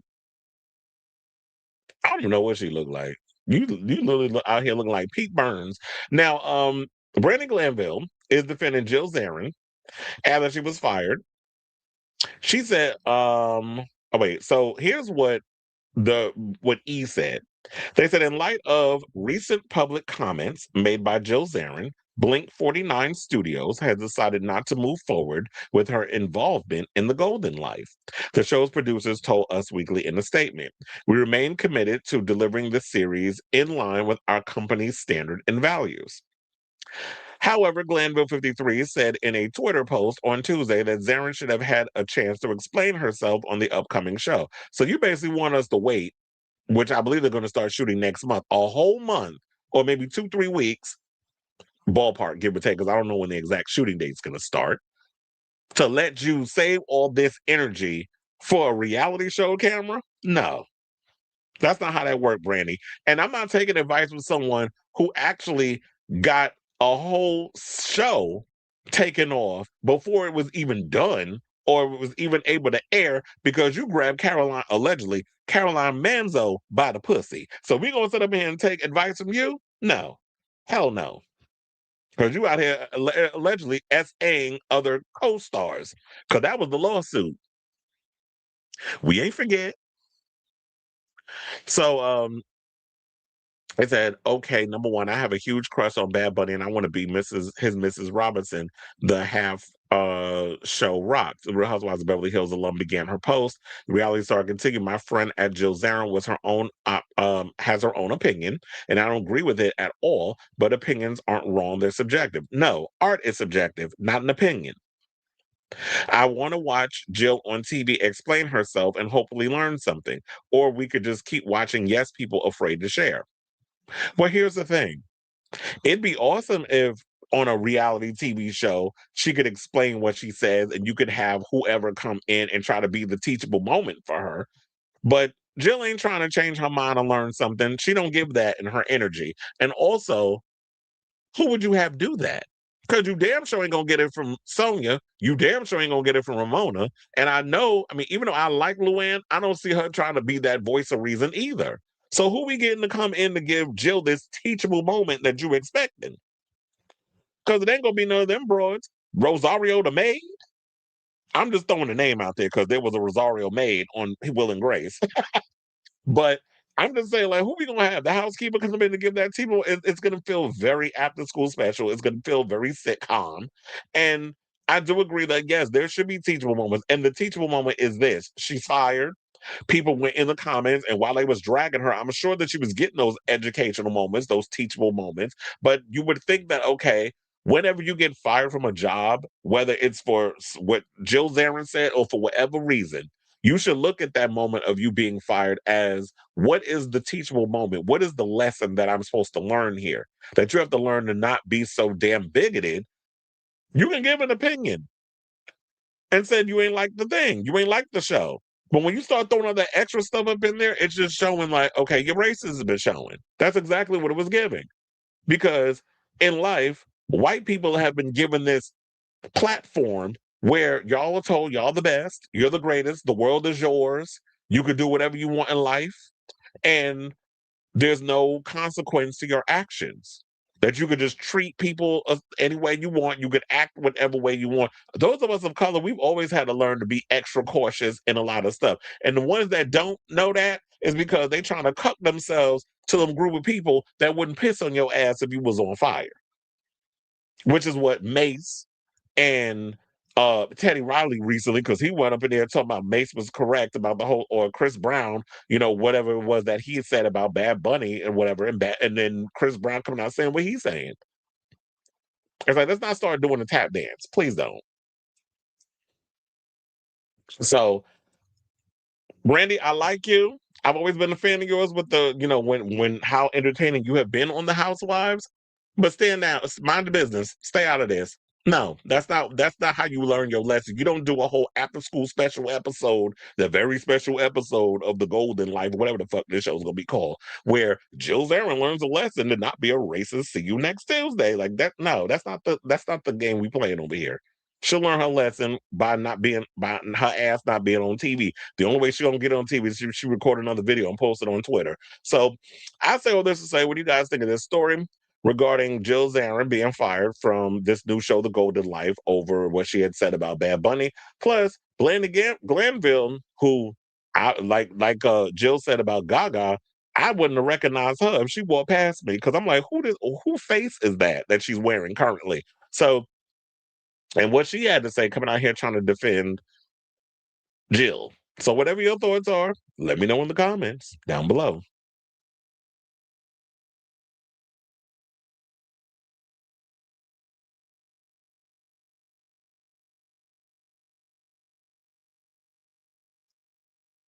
I sent a screenshot from Jake Paul's brother who tweeted, didn't they Didn't Logan say that, oh, I don't agree with what his brother was saying, but I don't trust neither one of them as far as I could throw them. Oh yeah, there was another thing that I was gonna pull up that this woman had said, because I did a screenshot of that too. There was one woman that said this. She said Jill was 100% allowed to share her thoughts. Her employer was allowed to make a decision on who and how their brand is represented. She could have verbiage in her contract about things we don't know. But at the end of the day, she was fired. She can keep saying what she wants. She just won't be working on that show. And that's what I say is like E has a right to do what they do. If you don't fit in with their standards and practices, they have a right to be like, well, we don't want her vitriol here. Oh yeah, I remember reading this. He said, I love my brother, but I don't agree with this. Puerto Ricans are Americans, and I'm happy they were given the opportunity to showcase the talent that comes from the island. Yeah, because if you buy a certain amount of land, you don't have to pay taxes into on PR. Which whoever came up with that rule, you need to be ousted. Because I don't like that. Because then that's when all the rich white folks come in and start taking advantage of the island. Tipusa didn't even have a fourth of the viewers. Exactly, they didn't. I told you there were people that were screenshotted. It said 200,000 people were watching. And them saying it was 6 million. First of all, like I said to y'all, when y'all watch this show, and this is alive, y'all see that the numbers move. I mean, the comment thing moves. When y'all be typing stuff in, it moves. They said it wasn't even moving over there. And like I told y'all, it was filmed on a Friday because we found this out. They hired people to be in the audience. All of this evidence is coming out. All you gotta do is research it. But if I already know, like, when certain people want to come in and troll, if Fox News is not telling you, if Newsmax is not telling you, if Real American, whatever that stupid new network is, if these people aren't telling you, if Page Six isn't telling you, or New York Post, any of the Republican leaning publications aren't telling you the bullshit you want to hear, then everything else is fake news and it's all lies. But all you got to do is do the research. Even if you don't want to believe it from people who actually are doing the research, they all lazy motherfuckers don't want to do. She ragging on Lady Gaga for a facelift. Oh yeah, Jill, that's your real face at 62 because racist. Oh, we know. We seen them pictures of Kid Rock, how horrible he looked. And the word on the street is he's out here hunching Lauren Boebert.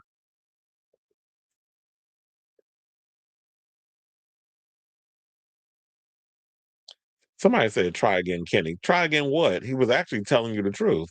But your dumbass is just too stupid to look it up. And he said, anytime I Kenny, I was like, nobody from South Park is in here. The Puppy Bowl, 14 million views. Them Bowl, 4 million views. So this was like, yeah, the Puppy Bowl did better than him.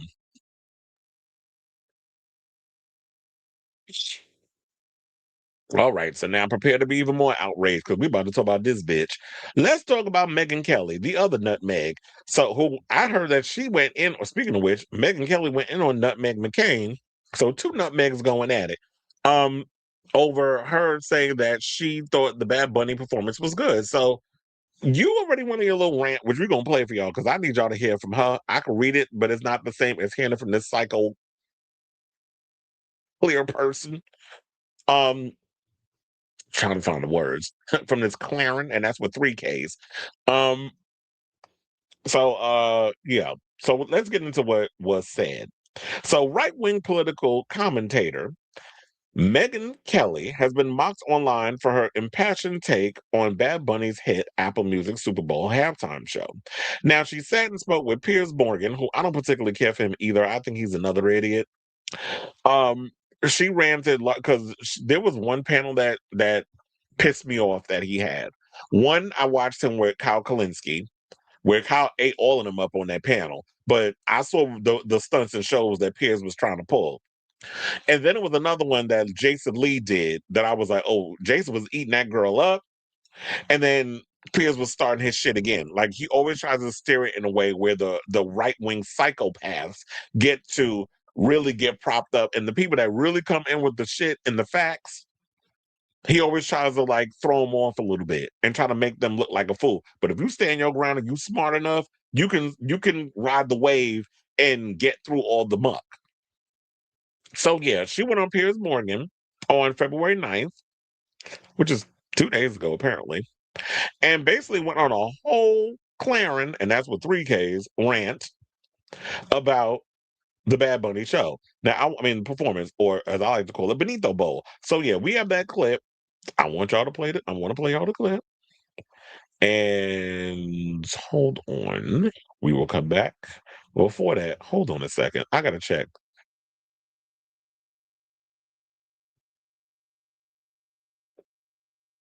Huh? Gone where? I was like, don't come in here and spread no lies. He's gone where? But we'll come back and talk after y'all wait, hold on. Is it in there? Okay, it is. We'll come back and talk right after y'all watch this clip. Please hold. I'm sorry, Piers, but to get up there and perform the whole show in Spanish is a middle finger to the rest of America. Who gives a damn that we have 40 million Spanish speakers in the United States? We have 310 million who don't speak a lick of Spanish. This is supposed to be a unifying event for the country, not for the Latinos, not for one small group, but for the country. We don't need a black national anthem. We don't need a Spanish-speaking, non-English performer, and we don't need an ICE or America hater featured as our primetime entertainment. Okay, what is the national language, officially the national language of the United States of America? I mean, English. And there's been a push for many years to make it an official, you don't have one documented thing. You don't have one. If you would have let me finish my comment, I would have pointed that out. But people have been pushing to make it official. Okay, right, so you're trying to make official. This attitude that you have right here is why you in Great Britain have lost your culture. You ceded your culture to a bunch of radical Muslims who came in and took over, and now it's gone. We're not allowing that here. Whether it's Hispanic, whether it's Muslim, it's not happening in the United States of America. That's why President Trump was elected. And whether it's Bad Bunny, who is American but refuses to speak English in his performances, or anybody else, we have to keep the Super Bowl, which is a quintessential American event. Football, that kind of football, is ours. They call it American football. And the halftime show and everything around it needs to stay quintessentially American. Not Spanish, not Muslim, not anything other than good old-fashioned American apple pie. There should be a meatloaf, maybe some fried chicken, and an English-speaking performer. That's what the Super Bowl should be. This bitch is cooked, and she's an idiot. Because I'm sitting there like, is she serious? You just can't help but laugh at how, you know what, I just laugh when y'all be doing that. For now, I'm not arguing with angry saltines. I'm gonna just start laughing in y'all face, and I'm gonna just repeat everything y'all say, and I'm gonna just change my voice to really get under your skin, because y'all don't realize how stupid y'all sound. And the fact of the matter was, with all of that she said, and quiet as skip, I don't even think she believes the shit that she says. Did catch some of the stuff that she said, and I felt like she don't mean it. She doesn't even believe the shit that she's saying. Because when you go and say this was supposed to be a unifying event for the country, it was. It's not going to be for you because you already had your mind made up before he even got up on that stage and performed. So you're not a part of the people that you're not a part of the conversation regarding the people who he was unifying. Because like I said earlier, when we were talking about Benito and the whole thing about the ratings and everything, he was bringing people together. And even those people who weren't familiar with his music or all the cultural references that were mentioned in the performance, people actually took the time to really learn and do the research. And I saw so many videos that were popping up all over social media. I don't have TikTok no more, but I saw like people would post their TikTok videos on Instagram, and the Instagram videos that I would see, people were breaking down a lot of the cultural references. I've been breaking down the cultural references on this show. So just because your ass missed it because you like basking in so much of all this hate and rage bait, because it keeps your algorithm hustler, and you need these moments of clout so that way you keep the whatever it is that you going, because this is a big money maker. Because I forgot to mention this. Even though a lot of people didn't watch that To Pussy event over there that Kid Rock lip sync for his life for, he benefited financially from it. So there is money to be made in grifting and selling hate. And that's what she's doing. And then sitting up there talking about, we don't need a span, and then had the nerve to throw black people up in it. Talking about, we don't need a black national anthem. Yes, the fuck we do, and we also do it at the Garden. So I love when we bring out Live Every Voice and Sing. And they was mad at, who was it that performed? Was it Ari Lennox? I can't remember who it was that sang because I missed it. All I know was that Green Day performed and Bad Bunny performed, and I think Brandi Carlile performed. But we need the Black National Anthem. Why not? People need to know that we have a Black national anthem, but the reality is they want to erase all of our history. They want to erase Latino history. And the fact that what Black people need to realize, Puerto Ricans have a lot in common with Black slaves, and especially because there's been a lot of Black slaves who were dropped off in Puerto Rico. So look into the history. We have a lot more in common than not. And so the Black national anthem, they want to erase the Black history. They want to erase Latino history. When we get to the story later on in the show, they want to erase homosexual history because they done took down the pride flag over at Stonewall, which you know is an iconic spot in New York based off its queer history. So we got that story coming up later on. And then talking about that he needed to speak English and all this other stuff. English is not his first language. Like literally, he's been learning English in the past couple of years. And so we don't fault him for that because he reminds reminds me because I grew up, I'm like growing up in New York, I'm used to being in a melting pot of different cultures and this, that, and the other. So to me, it's not an issue. But then she was just pissing me off with a lot of this. I was just trying to find this other picture. That's why I was stalling. Hold on. Because I was like, let me put that one up. So yeah, so I was just trying to break all this down. And then the whole thing about seeding your culture, I'm like, what? But football is not even an American sport. It's from the UK, which he actually went on to remind her in the rest of that clip, which I didn't have. And here's the thing. This is where she said the quiet part out loud. When she says that's why President Trump was elected, it's because that's the quiet part. That's we're becoming the minority. Latinos or the Hispanic community is surpassing us in the amount of people that are living in this country. Like I told y'all earlier, they mentioned by 2030, white people are going to start becoming a minority because a lot of them aren't having children. It just came out, and Eyewitness News, I think, did this segment the other. I think Ebro Lauren Rosenberg played this clip, I think, on their show yesterday, which was stated Eyewitness News. They had this clip where they were talking about that, for the first time, white people have been surpassed where you put black people, well, they say African Americans. I'm like, I was not born in Africa, so I don't like the whole African American thing. Charlize Theron is an African American, somebody who was born and raised in Africa and came over to America. That makes you an African American. But everybody wants to do the PC shit. We black. So when you talk about black people, Latinos, and Asians combined, they have surpassed white people in regards of populating the country because they're having children. White people aren't having kids. Probably because kids is expensive. The other communities don't care. They just gonna be out here fucking. We'll figure out how to take care of them babies later on. But right now, we just gonna have them. That's basically the motto of urban folk or people of color. So when she went and said that's why President Trump was elected, she said the quiet part out loud. That was one of the things I realized too when it came to those representatives that's going out there trying to file this lawsuit against Bad Bunny. They were saying all the things, they were using coded language, but they couldn't come out and just say what it really was, which is all of it is rooted in racism. A lot of why they're putting all these things forth is rooted in racism. Megyn's like, I don't give a fuck. I'm going to just say it. And I'm glad you said it because you saying the things that you finally proved my point by saying what you said and thinking that people was going to be so caught up in the outrage of what you said about Bad Bunny that we was going to pay attention to the little things you threw up in there once I picked it apart. But I guess because I watched this video so damn much, I was well aware of it. But here's the thing. I want to give a shout out to Andy Signor, who does Popcorn Planet, because he posted something under that video as a reminder of, since you want to sit up here and talk about what's American, first of all, everything in this fucking country was colonized from somewhere, including the United States. Football evolved from rugby. and comes from England. Apple pie is from England. Fried chicken is from Scotland and West Africa. English is from England. Christianity is from the Middle East.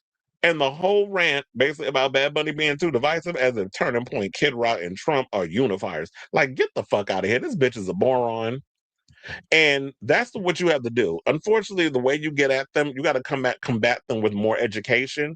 And then they'll try to come with the clapbacks, but you got to be slick with the mouth too. So when you get the likes of this Claren, and that's with 3 Ks, when you get people like her that want to say the things that they say, you got to come with the education, but you also got to come with the roast and gags because they always be thinking they're going to get over. It's like, I don't know, bitch. You can't get over on me because this mouth is a little too slick. So, and she ain't ready for this jelly. So I say all this to say, what do you guys think of this story of what this airbrain Megyn Kelly had to say? Child, the funny thing I said the other day when I read this article, I said, where's Roger Ailes when you need him? And if you know that story, you know what I mean. So whatever your thoughts are, let me know in the comments down below.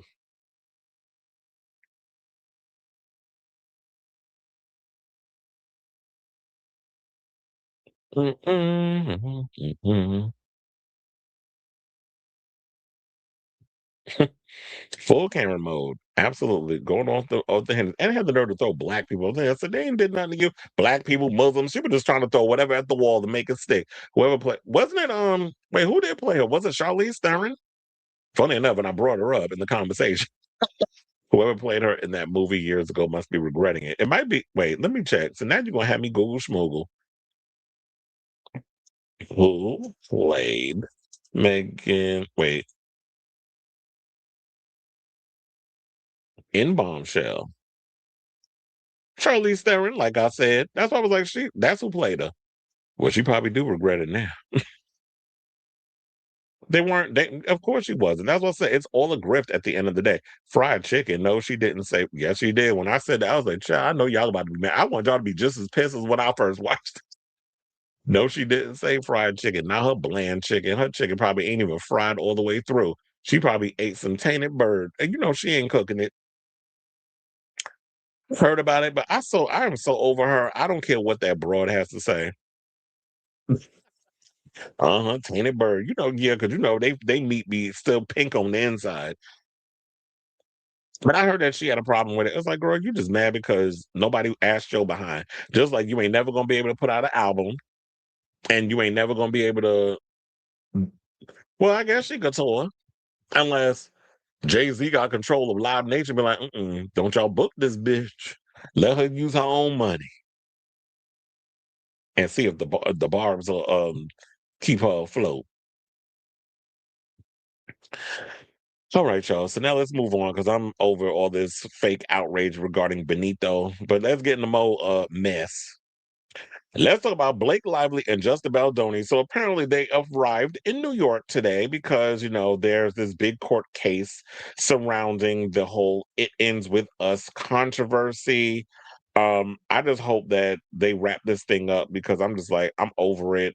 This is a waste of time and money on both their ends, but she started it. So so they were photographed, and it's funny, they're matching in color. I wonder, like, was this like a kismet sort of situation, like a universe being like, well, y'all kind of need to wear beige, fluorescent beige, bleach, I'm black. So Lively 38 arrived by herself at the U.S. District Court for the Southern District of New York on Wednesday, February 11th, wearing a pale green. Okay, so it's kind of green. Oh, yeah, it is kind of green. I was talking about some beige. Apparently, I'm colorblind. So it's like, what is it? Where am I? Oh, so it's a pale green suit and sweater. Baldoni, who's 42, appeared on the settlement conference holding hands with his wife, Emily Baldoni. The pair's conference will be overseen by U.S. Magistrate Judge Sarah L. Cave. Now, Lively and Baldoni's settlement conference is a standard procedure in federal civil litigation. Conferences for this nature are intended to determine whether a case can be resolved without going to trial. Judge Lyman, who is presiding over the case, has not yet ruled on Baldoni's pending summary judgment motion. The "It Ends With Us" co-star's legal dispute dates back to December of 2024, when Lively filed a lawsuit against Baldoni, who also directed the film, alleging sexual harassment and retaliation. The director has denied the allegations and later filed a $400 million countersuit, which has since been dismissed. Lively has alleged she lost $161 million in a result of what she describes as a retaliatory smear campaign. A trial is set for May 18th. Well, here's the thing. She's talking about she lost money. Girl, you about to lose more money because you're going to trial over something stupid. Like, this is just dumb to me. Now, ahead of the conference, people spoke with legal expert Gregory Dahl, a partner at Dahl, Amir, and Ellie in Los Angeles, and explained what typically happens during a settlement conference and what the possible outcomes could be. He's not representing either party, by the way. Now, Dahl told people that he would expect the conference to last a full day, though he noted there is no limitation to how long a conference for this nature may last. Dahl also shared that any and all statements made by either party during the settlement conference are 100% confidential and cannot be used at trial if a settlement is not achieved. As how common it is for cases to settle against at this stage, he said, magistrates pride themselves on settling cases, and by this point in time, the parties are often getting apprehensive about the trial, tired of paying legal bills, and want to make a deal. Well, I actually hope that they come to a deal regarding all of this, because I definitely feel like it's a waste of time. It's a waste of money. We've been hearing all these little things. Yes, we all learned that Taylor Swift is a mean girl, which I could have told you that. We didn't need a bunch of goddamn text messages coming between her and Blake, Ku Klux Khaleesi, for us to even know that there was some sinister vibes regarding her, because she had sent some apologies from what I heard to Justin and all this other stuff. And there was other things that was coming out too. So Rob Shutter, or I think it's Shutter Shooter. We'll go with Shooter. So he went and posted this. He said Travis Kelce never liked Ryan Reynolds, which I'm not surprised, because Ryan Reynolds comes across as one of those phonies. He always kind of gives me that with the way he overachieves on the red carpet and some of the stuff that he said. So the article said, let's get one thing straight. Travis Kelce has never liked Ryan Reynolds, not from the beginning, not even a little. Sources tell Naughty But Nice that the Kansas City Chiefs star has long felt uneasy around Reynolds, finding him too polished, too performative, and far too comfortable playing the charming guy in every room. Now, that's probably the word I was looking for, performative, because it definitely gives I say phony, but yeah, same shit, performative. Like, you always got to come in the room, song, dance, tap dance, all that shit. You know who used to do that too? That I was like, okay, you doing too much. I always kind of felt that from Will Smith too. Like, he comes across as too performative. Like, you feel like every time you walk in a room, you got to be the song and dance man. You got to wow and pizzazz everybody. It's like, just be yourself. You ain't got to do all that extra shit, because you be acting like you Deadpool in real life, or you a comedian. Or don't get me wrong, I definitely feel like there's some roles people were born to play.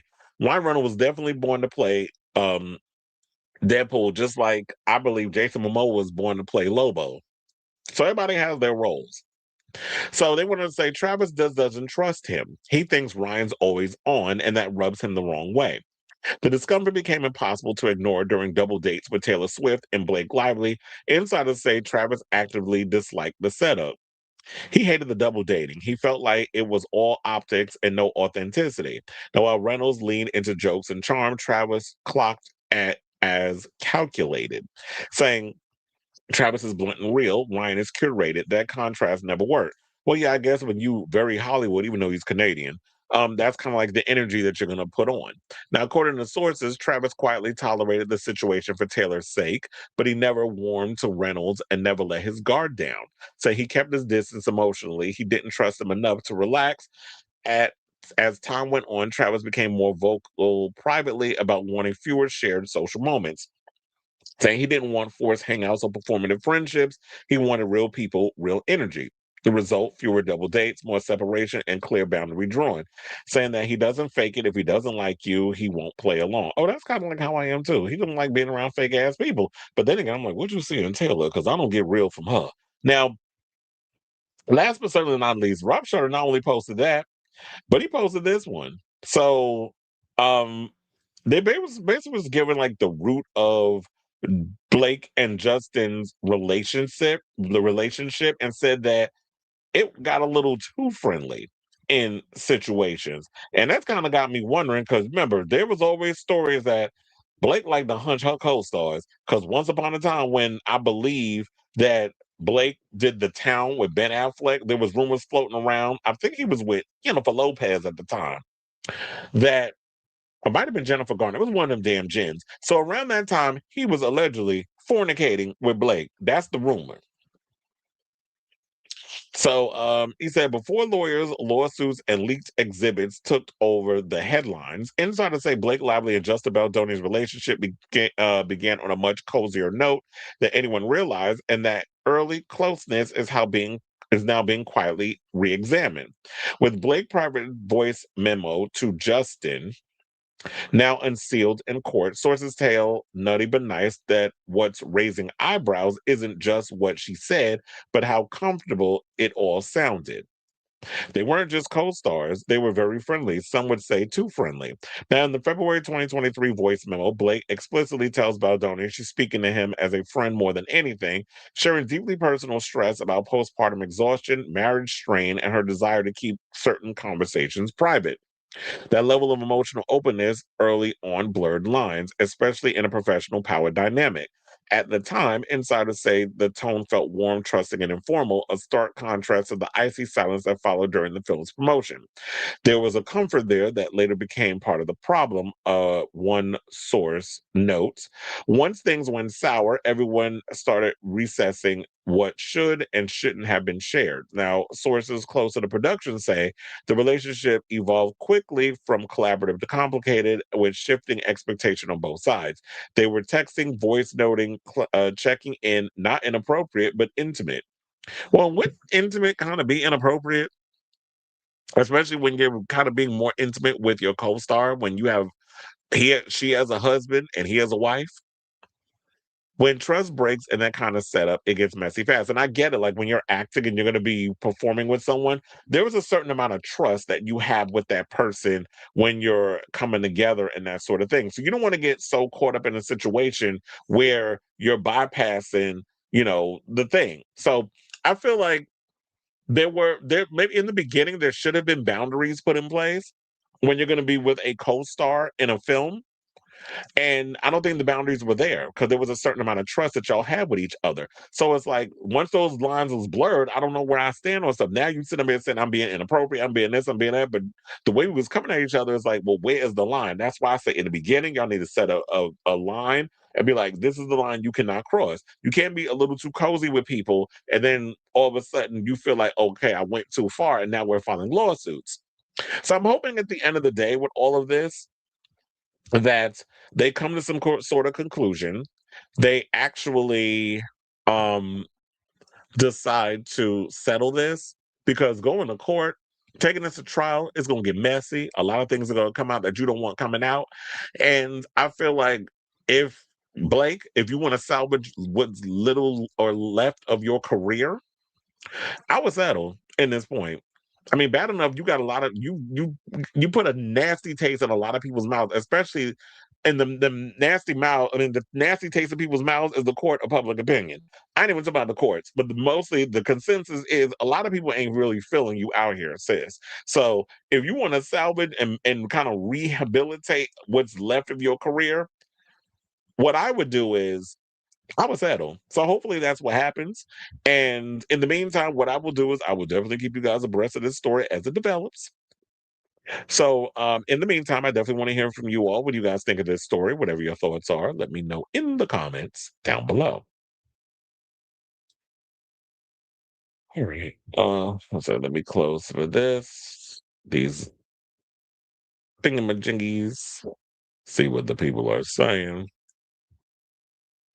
Notice she wasn't asked for the Trailer Park USA event. What I said is true as they posted the numbers. Well, these people are alert. Don't even waste your energy. These people are allergic to anything factual or the truth. What I said is true as they posted the numbers. The Super Bowl halftime broke records, while the Tapussy, you spelled it wrong, it's TPUSSY, didn't even pull in half the numbers that Bad Bunny did, because it's nothing but pussies that worked there and performed. He said Bad Bunny halftime, 128 million watchers. TPUSA halftime, less than 6 million. That's not even a fourth of it. Was not even less than 6. Well, it is kind of less than 6 million, because the reality is they said the research was done. It was bots that they were using to cook the numbers, to make it look like more people were watching than they weren't. And the people in the audience were paid. That they tried to pay people. And they had like 200 people in the audience to make it look like it was a lot of people. So it's all a grift. It's all stunts and shows. I mean, and then they was talking, some people was talking about, yeah, they were trying to even sell merch. So it's supposed to be this big event, and you're supposed to be unifying, but you out here yet again trying to tug on the heartstrings of the racists and all the bigots and all the people that just walk around just hating the world because it's changing and they can't keep up, or they just refuse to accept that the world is evolving. And so they're just gonna, and then you allow that hatred to be that you get conned and taken advantage of. But if that's what you want to do, be my guest. All right, y'all. Now, speaking of hate and vitriol, let's get into Kanye, because a lot of his hate and vitriol for the past has caused him from actually making money in the United States. Because word on the street is he's been banned from performing in the United States, so he can't even tour here. So Rob Shutter basically posted on his Substack the following. Now, despite rumors that Kanye simply doesn't want to tour, Insider says the truth is far harsher. He can't. Now, sources tell Naughty But Nice, well, he did perform in India, so they probably paid him a good amount of money over there. Naughty But Nice that Kanye is effectively locked out of touring in the United States thanks to decisions made by two companies that control the live music market, AEG and Live Nation. And here's the thing, this is why I say I don't like monopolizing stuff where they did it with the radio programming. They're doing it with touring, with Live Nation, AEG. Now it looks like they're trying to monopolize the movie studios, where Paramount's still going after Warner Brothers. So I don't like this whole idea that only two companies control all of the touring in the world. So they basically said you can't tour around them.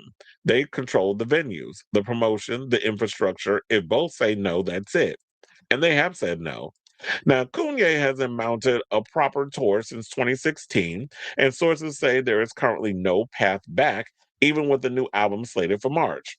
It's not that he doesn't want to tour, he's not being allowed to. The financial fallout is enormous. This is costing him millions, tens of millions. Touring is where the real money is now. Now, while Kanye's team has floated overseas options, insiders say even international touring becomes complicated without support from the U.S. power brokers. The blacklist follows you. For now, the album may drop, but the stage lights won't turn on. So, unfortunately, it just seems like, yeah, Kanye is not allowed to tour, and it's sad. And I know he's running around trying to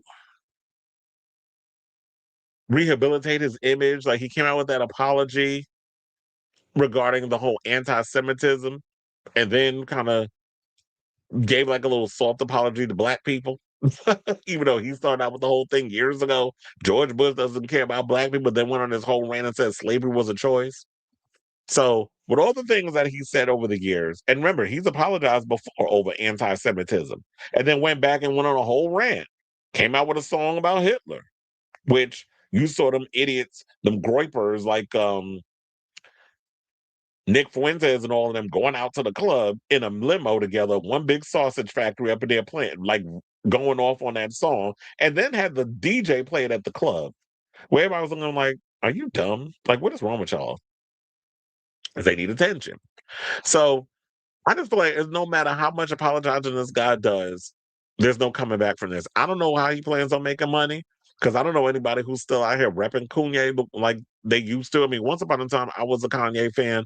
I liked a lot of the music. I liked a lot of that backpack type of vibe that he was going on. It just seemed like, yes, definitely, like I feel like he was what he could have been if he would have kept it up and not been a damn lunatic.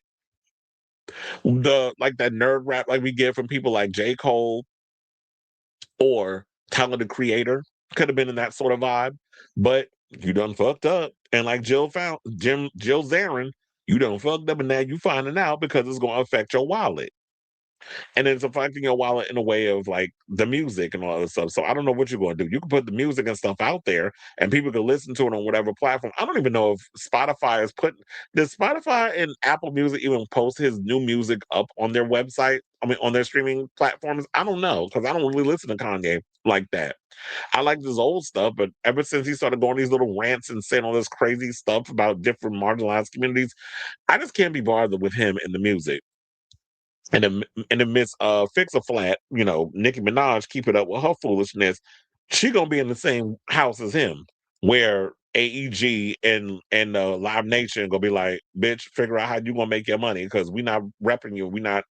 You can't come over here and play ball with us. So I say all this to say, what do you guys think of this story regarding Kanye apparently not allowed to tour the United States? So whatever your thoughts are, let me know in the comments down below.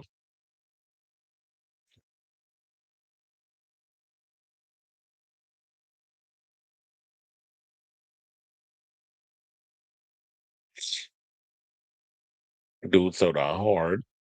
Kanye is a puppet of the Jews, and he can't do a puppet of the Jews. First of all, he said a lot of anti-Semitic stuff, and don't sit up here and act like I'm cooking for Jews because that's the one thing I'm not doing.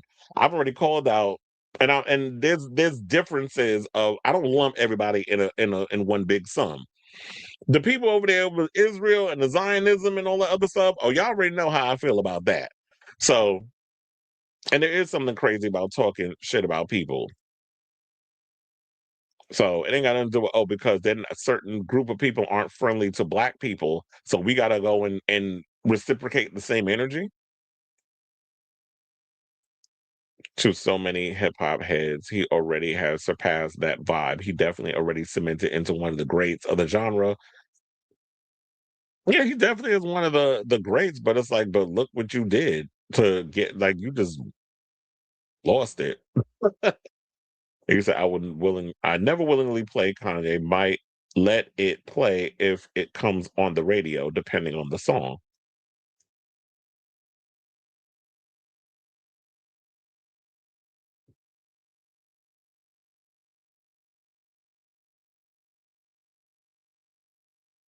Okay, well, that's your opinion. All right, so let's move on to some more stuff. And let's talk about Demi Lovato because she run around here talking about she canceled some dates on her tour. And I'm sitting like, ma'am, you didn't even have that many dates on this upcoming tour to be canceling.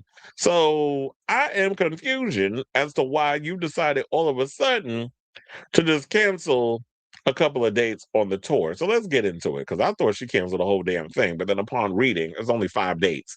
So she canceled 5 shows and pushed back the start of the upcoming tour in support of It's Not That Deep after realizing she overextended what may be possible when it comes to her. It was 23 dates she was doing. So she cut out 5 of them. I'm like, girl, 23 days? You can't do that? Like, no, look, if you have issues with mental health and you got a lot of stuff going on, I'm not sitting there making fun of that, but I'm just like, 23 shows? That's not a lot.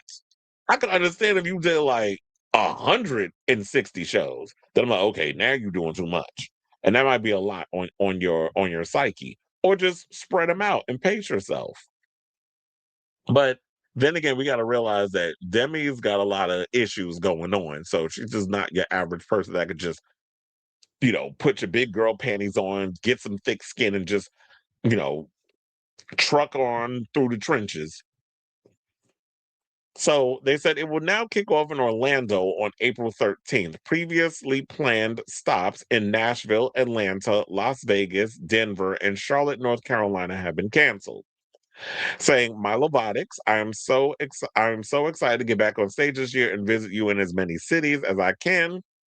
This is what she wrote on Instagram yesterday morning. That would be Tuesday. While starting to prepare for the tour, I realized that I have overextended what may be possible. To protect my health and ensure that I can give you all my all at each show, I need to build in more time to rest and rehearse and ultimately adjust to a schedule with some more time off that will allow me to handle the entire run of the tour.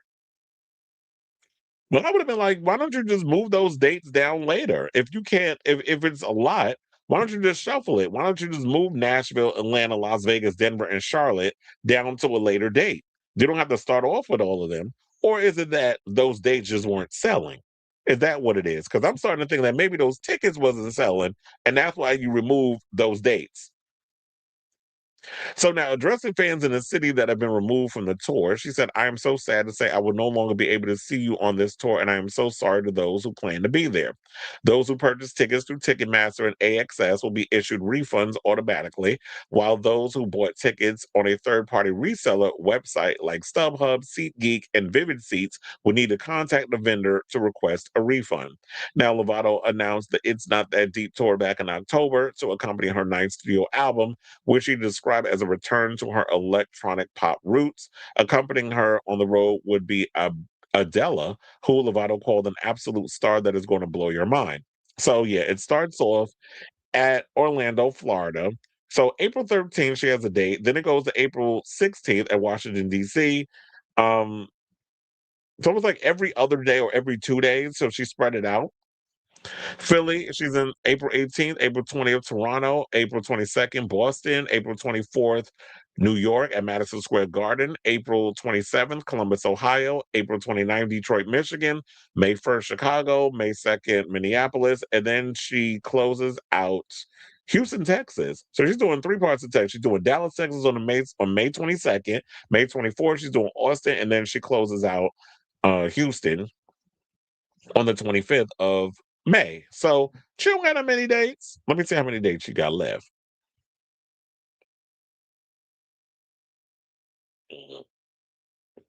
So about 18.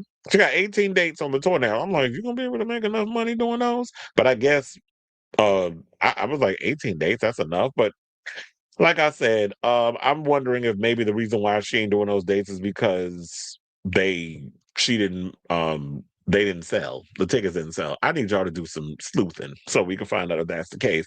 But anyway, if it is a mental health thing, Demi, feel better.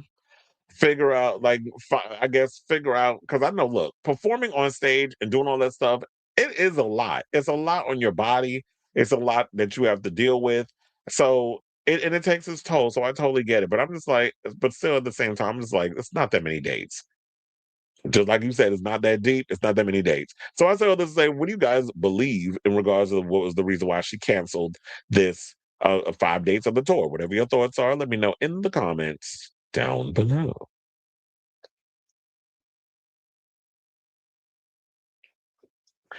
All right, y'all. So now let's move on and let's talk about Britney. So I'm sure you already heard by now that Britney has sold her iconic music catalog for a nine-figure deal, which is stemming to be about $200 million in the same ballpark as Justin Bieber. Which I was confused when I heard this because I was like, wait a minute. A lot of Britney's biggest hits, didn't Max Martin write a lot of those songs? I'm like, what exactly is she selling? But it says it in the article, so let's get into it. So, and shout out to Variety. So it said Britney Spears has sold her catalog, her song catalog, and an unclear number of other rights to Primary Wave, 2 sources confirmed to Variety. Reps for both Spears and Primary Wave declined Variety's request for comment. The news was first reported by TMZ. Now, details were unclear and likely under ironclad non-disclosure agreements, but TMZ said that the landmark deal was estimated to be in the same ballpark as the $200 million check Justin Bieber received when he sold his catalog in 2022. It seems safe to assume that Spears' artist royalties and publishing rights were included in the deal. The TMZ report, which is based on legal documents the publication says it has viewed, states that she sold her ownership share of her catalog to Primary Wave. It notes that the price was not included in the legal documents. Now, Sony Music owns and controls the rights to Spears' entire recorded music catalog, so it seems like she sold the rights to her artist royalties. She has songwriting credits on nearly 40 of the songs in her catalog, although few of them were major hits, apart from the ballad Every Time, and fan favorites like Me Against the Music, S&M, Work Bitch, and others. And as I was going to say, because I was saying, they said few of them were major hits. And what people need to realize, like, when you hear Baby One More Time, Oops, I Did It Again, sometimes, like a lot of the earlier songs from the Baby One More Time album and the Oops, I Did It Again album, and I even think her third album, which was called Britney, right? So a lot of her earlier stuff, that was written by Max Martin. So Max Martin got a lot of the bulk of her biggest hits because she didn't write those songs. So, like they said before, is that a lot of this is coming from um her artist royalties and publishing. So it seems like that Spears' NIL rights, and that would be her name and likeness, were included in the deal unless it was for exponentially more than the price TMZ speculates. There are any number of options for exploitation of the catalog, including a forthcoming biopic based on her memoir, The Woman in Me. Well, we still don't know what's going on with that movie, which landed at Universal Pictures in 2024, a jukebox musical based on her hits, Once Upon a One More Time, premiered on Broadway in 2023. Spears has not released an album since 2016's Glory, so it's been 10 years, and has not performed in concert since October of 2018. Closing out her Piece of Me tour with the final show at the Formula One Grand Prix in Austin, Texas. She has been scheduled to return to Las Vegas in 2019 for a second residency, Domination, following the success of her first residency, Britney Spears' Piece of Me, which concluded in 2017. However, she ultimately postponed the Domination tour, or its Domination show, and stepped away from performing indefinitely. She was released from her 13-year conservatorship in 2021 and kept a low profile, except when she on Instagram twirling, in them Gerber baby panties and them crop tops and barefoot and flicking around knives and shit like she's Katana in Mortal Kombat. So, and then she also recently said she'll never perform in the US again because for, extremely sensitive reasons. But she said she put a rose in her head and a hair in a bun if her son decided to get up there and strum, on his pain with his fingers. So, this just feels sad to me because I'm just like, yeah, it feels like it puts a final nail in the coffin that, yeah, Britney's not coming back to music. This literally looks like a desperate attempt because she's bleeding through a lot of her money and she has no income coming in. So everything's going out, but nothing's coming in. And at some point, it's like, okay, so you sold this, so they can just do whatever they want with your money, with your music and your likeness and all this other stuff. And it's like, but do you get money from it? Yeah, you got $200 million allegedly. But it's like, once that runs out, then what? Like, are you actually going to get up out there when you flat broke and you're going to get up there and actually be like, okay, I'm ready to do a residency. I need to bring in some money.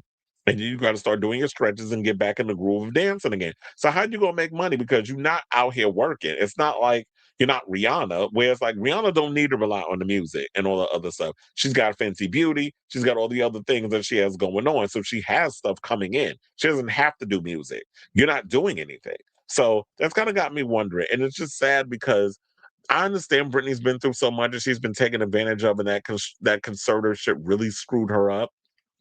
But I just wish that she could find a way to come out of the other end victorious and really just triumph and do the comeback that she deserves. But she's been so abused by this industry.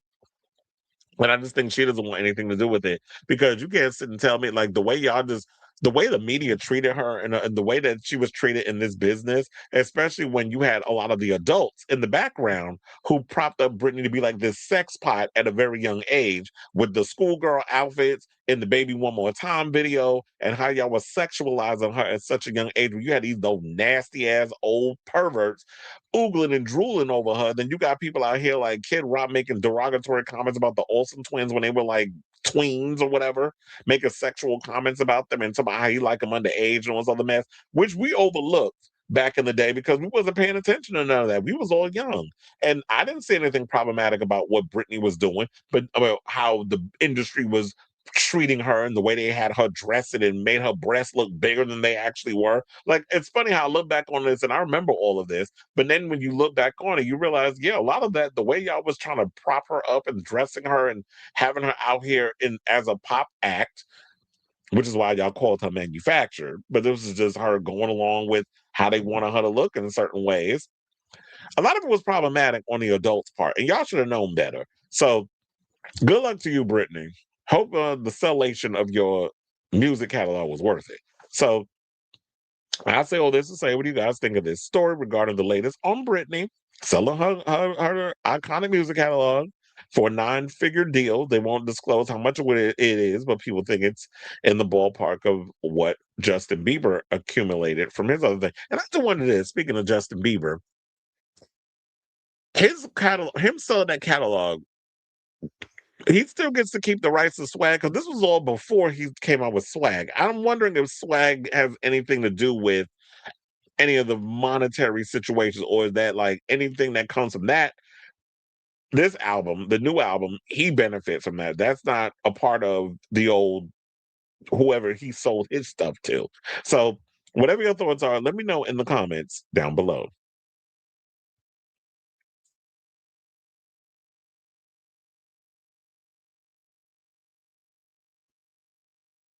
And look on, and damn near was dying as she was doing. This lady almost died, was in the ICU, came out, and still did 80 shows. There's no excuse with a lot of y'all. And she's way older than Demi Lovato. But yeah, oh, my mental health, I could only do 18 shows. I'm like, girl, get off my line with this foolishness, because it's like Olivia Rodrigo, Taylor Swift, all these. I mean, look, Taylor Swift took breaks between doing her Eras tour. So y'all need to kind of take a page out of that and do that. Even Perez Hilton called her out on it and said she wouldn't want to admit it's because, well, so there it is. Because I was like, it's probably low ticket sales. She's not selling in those spots. And here's what I said about it. She should have did like Robin. Robin is only doing a handful of dates in the US. For her upcoming album, she's only doing a handful. She's doing, off the top of my head, I believe of course she's doing New York. She's doing the Barclays Center, which I'm upset about, because I would have loved to have had that come to the Garden. But we are so booked with shows this year, we don't have space. Sorry. So Robin, your album came out at the wrong time. So we got a lot of shows happening. Especially it's because she comes in September, and Harry Styles, I believe, is already going to be in the midst of his residency, so it's going to be impossible for her to squeeze a date in. But anyway, so we have yeah, I'm thinking it had to be low tickets, because I'm like, what? The 5 dates wasn't selling. Like, I don't think there's a lot of Demi Lovato fans in North Carolina that's going to come out and see her. New York, you'll definitely get those fans, because New York is huge. So everybody will come out from all over the place. There'll be people that come in on Amtrak from probably Connecticut or Jersey or Long Island, even from the 5 boroughs. So they'll come in and see her. So that's not gonna be an issue to sell out Madison Square Garden. But yeah, Robin's only doing a handful of days. She's doing Canada, she's doing New York, she's doing LA. I believe she's doing Chicago and Vegas. She's like doing 6 or 7 dates. You could have did that. I mean, yes, some people are, but damn, you can't sell out. Look, there's certain artists that can only do certain areas.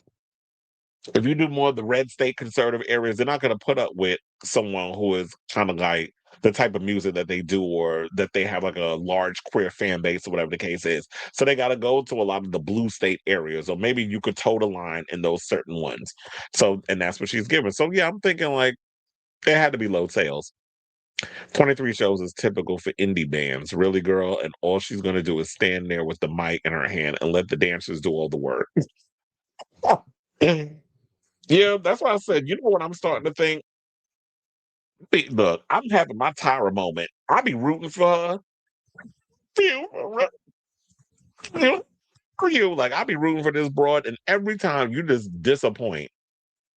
It's almost like you sabotage. She's a self-saboteur.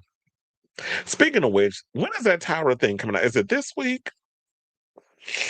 Speaking of which, speaking of which, I gotta watch UK versus the World because it came out yesterday, and I was like, wait, don't it come out on Tuesday? But it was so much going on. I got home late.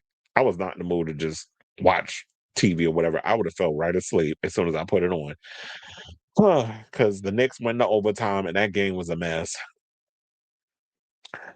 Is she gonna work at? She'll do an ad for Walmart and then make some money there. Kind of like Drake, I heard, is doing ads for McDonald's in Canada. She'll do something like that. This felt like a stab to my heart. I've come to the acceptance that old girl will probably never release BS9, and that's okay. She will always be in my top 3. Yeah, we all want the biopic. What's going on with the biopic? Justin Lin keeps making comments about it, but wait, it's Justin Lin, right? The one that who's the director that did Wicked? I think it's Justin Lin. Yeah. He would keep saying that they're working on it or whatever. Then I keep hearing Britney doesn't want it to happen. But I'm like, sis, you already sold the rights. It's happening, whether you want it to happen or not. And now that she don't own the music, they could do whatever they want.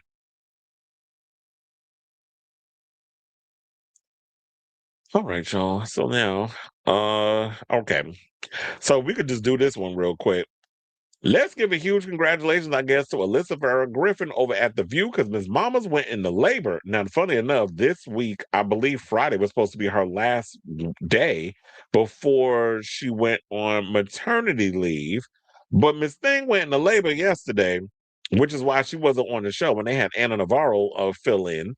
And they announced today on The View that Alyssa welcomed a baby boy that she named after her husband. So Whoopi Goldberg opened Wednesday's episode by announcing that co-host Alyssa Farah Griffin had given birth to a baby boy, saying, the first thing we want to do is start by congratulating Alyssa and her husband, Justin, on the birth of their baby boy, Justin Patrick Griffin Jr.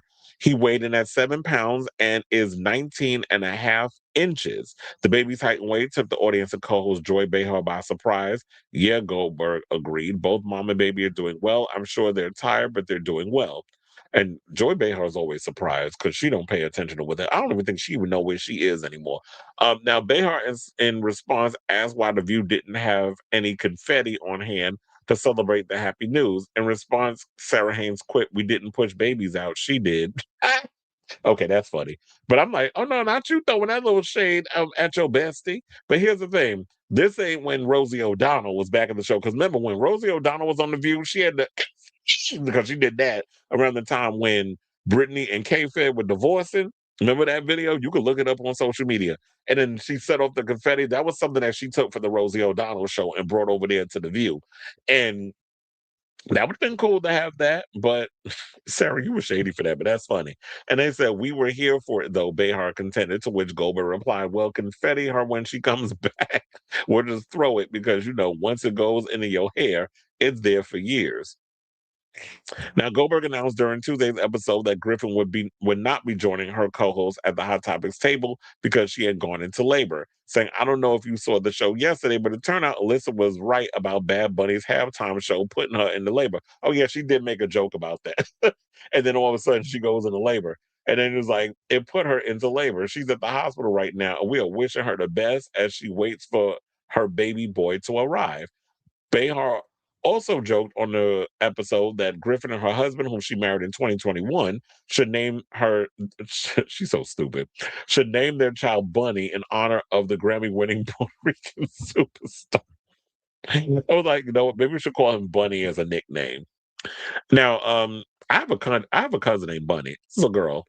We all got nicknames and aliases for family members. Now, Griffin revealed that she and her husband were expecting their first child in October, blah, blah, blah, so on and so forth. So at the end of the day, look, I know she was struggling to have a child. I'm glad that she's finally making her dream come true. Probably was IVF and all that stuff because, Sonny had her kids with IVF too. And it's not easy to be out here pushing out a baby naturally. So it's a good thing we got science, even though they're trying to eliminate all kinds of science with this idiotic administration, but and other things.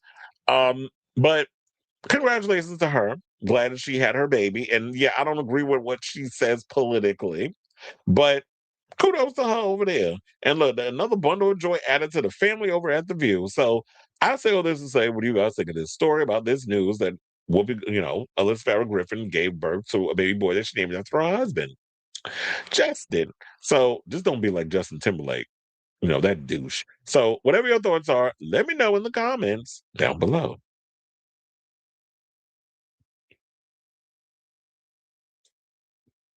I know you don't particularly care for Alyssa, but if I like it, not you talking about if I like it, you'll love it.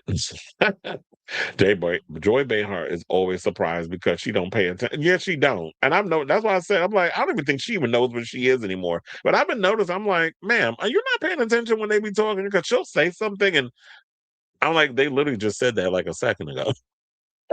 But maybe she spaces out or something. I don't think she knows where she is anymore. That was so funny to me. Oh yeah, you caught the shade.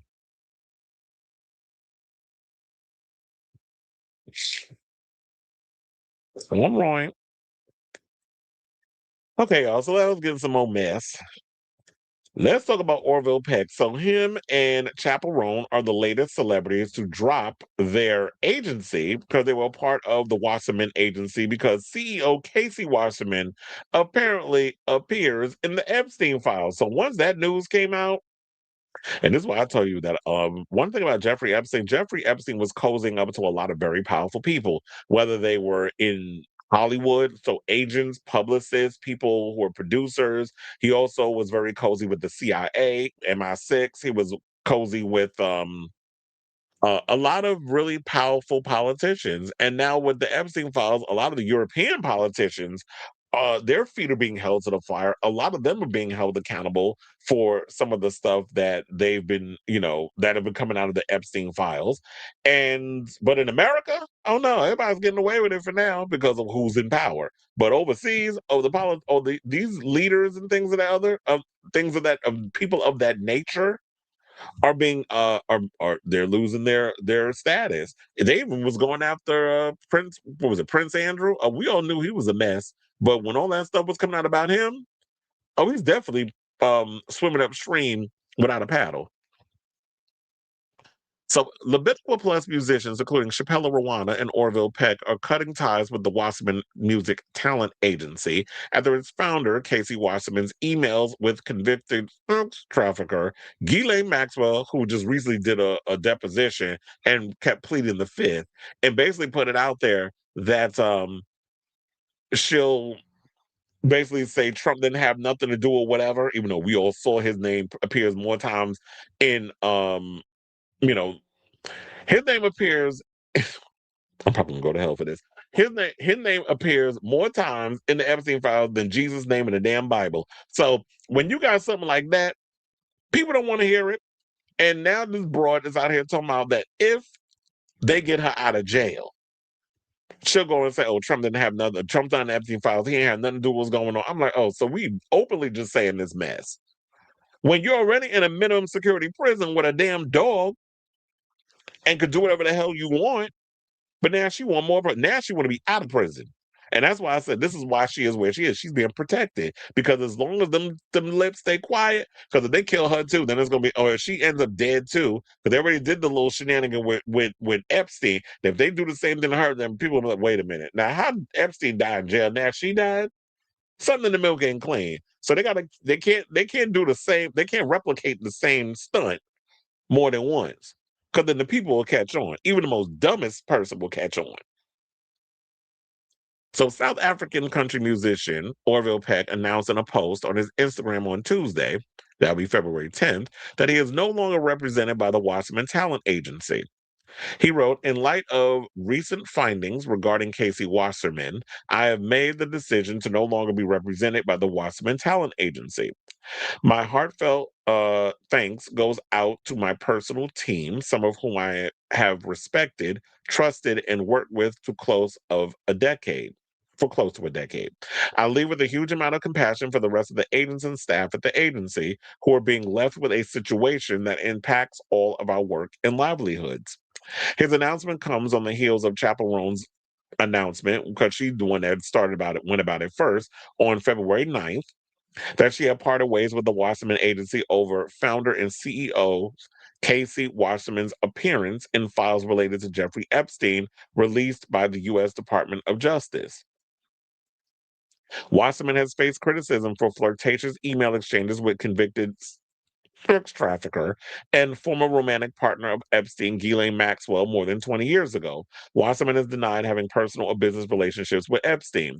Now, in a statement shared with the Daily Mail, Wasserman says he regrets the exchanges with Maxwell and noted they took place before her crimes came to light. Say, I deeply regret my condolences, my correspondence with Ghislaine Maxwell, which took place over 2 decades ago, long before her horrific crimes came to light. I never had a personal or business relationship with Jeffrey Epstein, as is well documented. I went on a humanitarian trip as part of a delegation with the Clinton Foundation in 2002 on the Epstein plane. But when y'all went on that humanitarian trip, what was going on? That's what we want to know. So you went on the Epstein plane, you didn't interact with Jeffrey Epstein, only Ghislaine Maxwell, and you expect us to believe that? Sir, in the words of Cher, who do you think you're fooling? Who do you think you're fooling? You know how she sing that's how she sing the song. Going to hell for that one. Now, so yeah, now they said that blah, blah, blah. Well, I don't even think I read Chaperone's post. She said, as of today, I'm no longer represented by Wasserman, the talent agency led by Casey Wasserman. I hold my teams to the highest standards and have a duty to protect them as well. This is what she wrote in her Instagram stories on February 9th. No artist, agent, or employee should ever be expected to defend or overlook actions that conflict so deeply with our own moral values. I have deep respect and appreciation for the agents and staff who work tirelessly for their artists, and I refuse to passively stand by. Now, as you'll know, Roan, who has championed for better health insurance and treatment of artists during her 2025 Grammy speech, added on Monday's announcement that the artists deserve better representation that aligns with their values and supports their safety and dignity. The musician ended her note by saying that decision reflects my belief that meaningful change in our industry requires accountability and leadership that earns trust. Well, every now and again, Chapel get on my damn nerves, all that bitching she be doing. But in this thing, you know what? I'm glad that you actually showing that you stand for something, because as I always say, if you don't stand for something, you'll fall for anything. So at least she got some kind of tipping breaking point and some kind of, line that she would be like, okay, now you done crossed that line. I can't mess with somebody that has been in something that is very detrimental to many children and women, because there was a lot of trafficking of children from a lot of foreign underprivileged countries where why was in the Epstein file there was gallons upon gallons of sulfuric acid ordered, which means that there was people getting put in that shit to get rid of evidence, people getting children getting impregnated, and during wild kinky sessions being killed, or I should say, sorry, unalived. There's a lot of crazy stuff with the Epstein file. I'm not saying this man was involved in any of that, but if you was up there going on some planes about it was a humanitarian trip, but you were on the Epstein plane when there's other planes you could have taken, knowing full on well how this man is, and all this other was coming out. But back in the day, everybody was looking the other way. Then it's like I can't trust that that's all that was going on between y'all, because just because it wasn't put in the Epstein file don't mean you wasn't involved in some mess. That's off the record. So good on people like Chaperone and Orville standing up and being like, I can't be a part of this charade that they found. Hopefully you'll find another agency that y'all can go to that fits in within your standards, your practices, and your values. So I say all this to say, what do you guys think of this story? Whatever your thoughts are on this matter, let me know in the comments down below.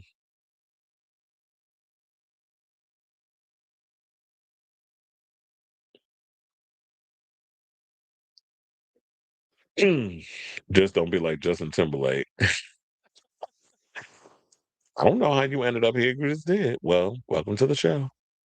You said the Top Model documentary comes out next week. Also, I saw a video where a girl said Britney Give Me More is featured in a McDonald's ad in Canada. Well, it probably is.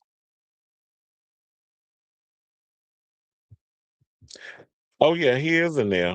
There's a lot of There was another person that I remember Kyle Kalinske was somebody. He was like that was his mentor of somebody, a Democrat, whatever, progressive, and he was like he's one of my mentors, and I looked up to him, and I had him on the show, and then he's in the Epstein files, and he was like, yeah, that hurt me, and all this other stuff. So it was like, yeah, like some people who look the other way. If somebody that we admire or somebody who said all the right things ends up in Epstein files or whatever for any kind of wrongdoing, we call them out. I don't sit and look the other way, regardless of the side. Everybody gets it. It's just some people don't know how to be, how to do that. They were like, oh, they moved the goalpost when it's one of their faves. Now who in the hell is the Orville? Well, you saw the picture of him. He's a openly homosexual country singer. No, I did not see that, but I know he was struggling a little bit to pay his medical bills or whatever because a lot of the chemo and all that other stuff that he was going through. He had to start selling a lot of his memorabilia, like from Dawson's Creek and I believe Varsity Blues. Like he was selling his stuff to try to pay for the stuff, which goes to show that we need universal health care in this country. The fact that people have to literally go broke or die to be able to pay for any kind of health treatment is just atrocious in this country. Whereas other countries are a lot happier because they get universal health care. They don't have to break the bank or go broke or end up having to unalive themselves because they can't afford to pay the bills or for some expensive ass medical procedure. Oh, I guess a few of his friends helped get it started also. It could be. Homosexual. Yeah, that's what we call it. We don't call them gays, they're homosexuals up on this show. But anyway, where we going? Hold on. All right, we got 4 more topics left till we are done with today's show. So before we get to those top 4 or final 4, if you please do me a solid, if you have not already, hit that like button, smash the notification bell, hit the subscribe. Definitely helps with the algorithm. So for all the new people that's coming in, if you want to catch more of the shenanigans and the mess of this show, it definitely helps us to show out so more eyes can get on it. Because I can see a lot of eyes that's currently watching. And how y'all doing? So yeah, so and then also if you want to become members, we definitely have memberships, all that good stuff. So but please hit the like, the subscribe, and the notification. That help more people discover this crazy show called Chris Avalon Unfiltered. Now without further ado, let's get into some more homosexual news. Let's talk about heated rivalry. So since the show's been off the air, because they only had a 6-episode season, the numbers have pretty much been growing in regards of how many people have been tuning into heated rivalry. And so I think Forbes had this information. Oh no, I got it from the Rap, but I know it was a lot of places that was talking about it. So shout out to the Rap, by the way. So yeah, they're continuing to grow in viewership more than a month after the conclusion of its first season. So I guess with all the hype and everything that was going around, a lot of people weren't on board for the beginning. Like with me, I will say this: when it comes to these type of shows, I don't like when the Heartstoppers and all the other shows that was coming out. I didn't really jump or Boots. I didn't really jump on those shows because I kind of felt like I wasn't the demographic. Like I didn't care, and I felt like I couldn't relate to a lot of those type of shows. So I didn't really watch them, and then they ended up getting canceled. But heated rivalry, there was something, I don't know, it was something about it. I think it was the sport hockey, but I do work in the Garden, so I'm working a lot of Ranger games. So when I'm watching that, I was like, okay, I'm familiar with hockey because I work the venue and I get to watch the games and I get to see how everything works and that sort of thing.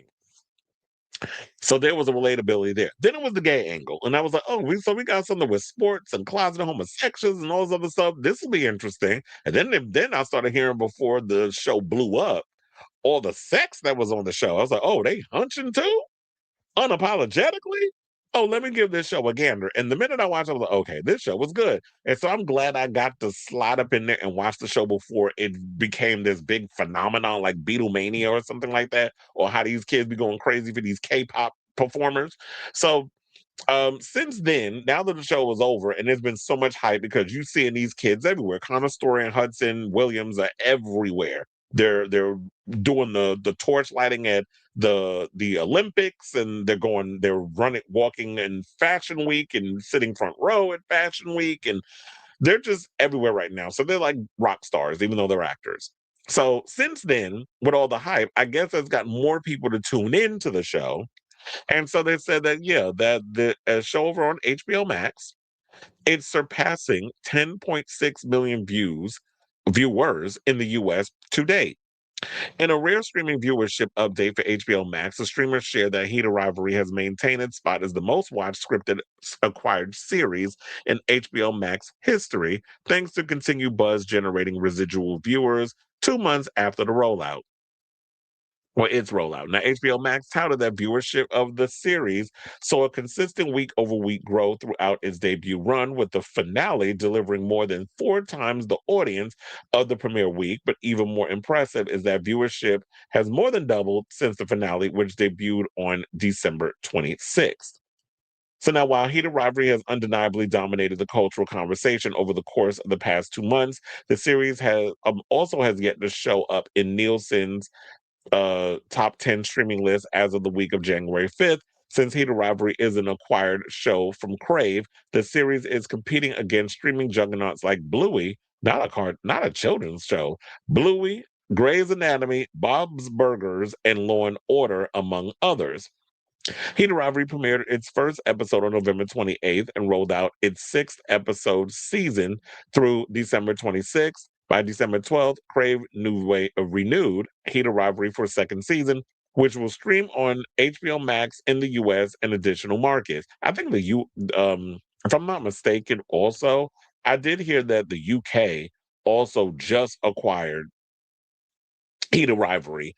And I don't know if it's out yet, but I know they're finally going to be able to see what we've been witnessing over here in the US and Canada. So they said, watching our show become an international phenomenon has been extraordinary. Show creator Jacob Tierney and executive producer Brendan Brady said in a joint statement, we're profoundly grateful to everyone that has been on this journey with us. Being renewed for a second season so early is a true honor, and we can't wait to bring you even more of what you love. Well, I can't wait for y'all to do that. Hopefully y'all get more episodes. It won't be 6. Maybe I can go up to 8 or 10, so that way you can tell the story. And plus, they have a new book in the series coming out in September. So it'll be, I think, 7 books total. So they can stretch this out to be a long-lasting season. That's if y'all continue to show that y'all want this show to last. And I have to say, one of the casting directors also said this before I forget.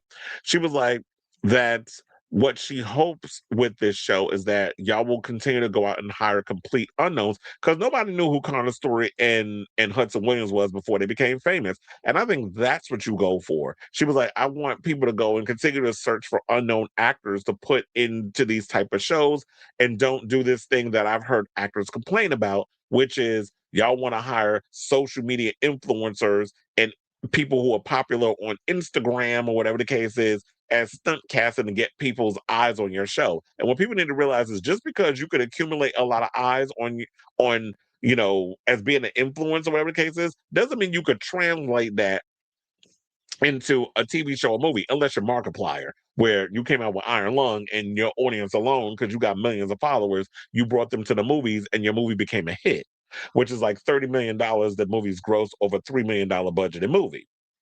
So that's a rarity. But for the most part, it's like, yeah, bring people in old school where it's like they got that chemistry. There's something there where they're like good actors and they actually put in the work and they've trained and they've got the chops and the talent, rather than just trying to do this whole Instagram stunt casting, because that's not going to get eyes on the show.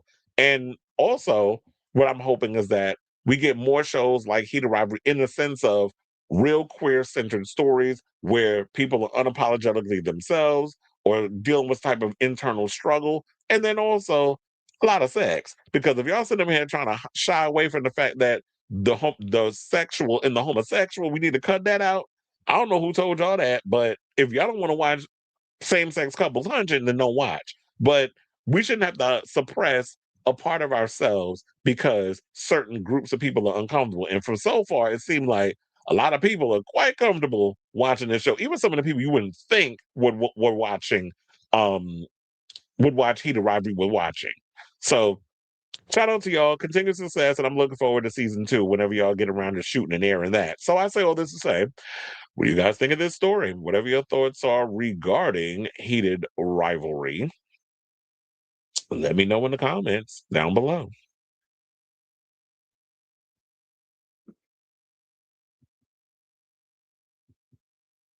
Those two boys are really pretty together. Well, look, a lot of people think so, but apparently Connor's story allegedly might be out here hunching Francois RNO,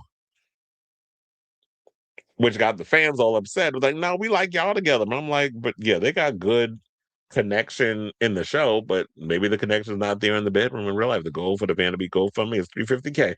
Well, hopefully they'll be able to do it because I guess they feel like they can't even afford to take care of the funeral expenses and stuff. And it's sad that, yeah, this goes to show this side of Hollywood where you think that these celebrities out here got all this money and they don't. When they've been spending a lot of that money probably on his treatments.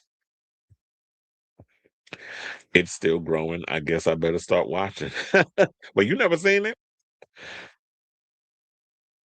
I liked it. It said I should support media representation like this because the amount of complaining from my Latinos about the first shot of two. Oh, wait, about the first. Oh, they did that? Child. They was over there complaining. Oh, please. That's why Bad Bunny did it. Because he knew he was going to rile y'all up. But Bad Bunny has always been a staunch supporter of the LGBTQ plus community. And not only that, but he had Ricky Martin up there. Ricky Martin is about as gay as they come. Where was the outrage over that? But I guess because y'all overlooked that. Because Ricky Martin wasn't being sexy. He was just sitting in a chair singing about Hawaii. But whatever. Them people that was complaining can get over it. All right, y'all. So now let's move on. And let's talk about Kim Petras, because apparently Kim Petras has a new single out, but you wouldn't know it because, and it's called Pop Sound, but you wouldn't know it because it's not available to listen to on Spotify or Apple Music. So she has a new EP coming out. I'm like, I didn't even know it was an EP. I thought it was going to be a full-fledged album, but no, it's an EP.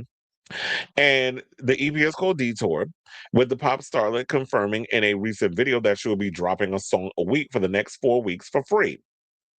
So I do have that video because I wanted. She was kind of annoying me with the vocal fry because I'm like, is that how she really told her you putting it on? So yeah, I have the clip of that, courtesy of the Twitter, and we'll come back and talk. Please hold. Hey y'all. Sorry. Hey y'all. So I have an update / surprise for you. I'm super excited about, and it's called Pre-Tour. And basically, for the next 4 weeks, I'm going to be dropping a song every week, bitch. And I'm so excited for you to hear these songs. I made them with my favorite people, with Microwave Excess, The Frost Children, Porches, Night Feelings, BC Kingdom, and basically because the conversation with the label is still happening, I don't have a release date for my album yet. But obviously, as soon as I have that, I'll drop the album. But I just wanted to make the next 4 weeks really, really fun. And we made some visuals for these songs together that I definitely like zero budget, like bullshit visuals, but they're also like art and everything, obviously. So you're going to be obsessed. And I'm obsessed. And it's so tea. So get into Pre-Tour. So yes, you are going to be getting a song a week for 4 weeks. For free. So don't like complain or say shit because whatever. So like I don't want to hear y'all saying shit because you're getting 4 songs in 4 weeks. All right, I'm pretty much saying that she said enough. Why is she giving me Ivanka Trump tease with her whole look? I don't want to hear shit that you're not going to get music and you're complaining. Like it's giving very that. It's like, ma'am, what is that vocal fry? But anyway, so yeah, apparently the music, I did hear the song. I thought it was okay. It's not, people were talking about, oh, it's a bop, it's whatever. I'm like, girl, it sounds like your generic EDM, Charlie XCX, hyper pop type sound. I've heard better come from Kim, and it's no shade. I'm just saying just wasn't, because I was expecting the beat to go somewhere and it really didn't go anywhere for me. Vocally, I like how she said it kind of has like that signature auto-tune-y type of Kim Petras sound. There was elements of the song that I was liking. Felt like the beat was gonna build to go somewhere, but it never really reaches that that peak that I wanted to go. Kind of like when you go up the roller coaster and it goes down. Like it didn't give. It's like, oh, you. I'm about the heart pound. I'm getting heart palpitations. And it's going up, and the anticipation. And once it goes down, that thing, I'm like, that was it. Like my heart didn't drop out my ass when we went and did the dive with the roller coaster. It didn't give me that. So it didn't really hit me where I feel like it needed to hit me. So who knows? Maybe I need to hear the rest of these songs. But if she continues to drop these and I listen to them, like I'm starting to think like, A, Universal might have been right about this record, and or B, the fact of the matter is y'all over there being shady and y'all trying to keep this girl locked up in this contract that she doesn't want to be caught up in. So yeah, if you do want to hear pop sound, you can definitely listen to it over on YouTube or SoundCloud. But yeah, so Spotify, Apple Music, it doesn't have it. And then we talked about like last month how she revealed that she had formally requested to be dropped by her record label, Republic Records, an offshoot of the Universal Music Group.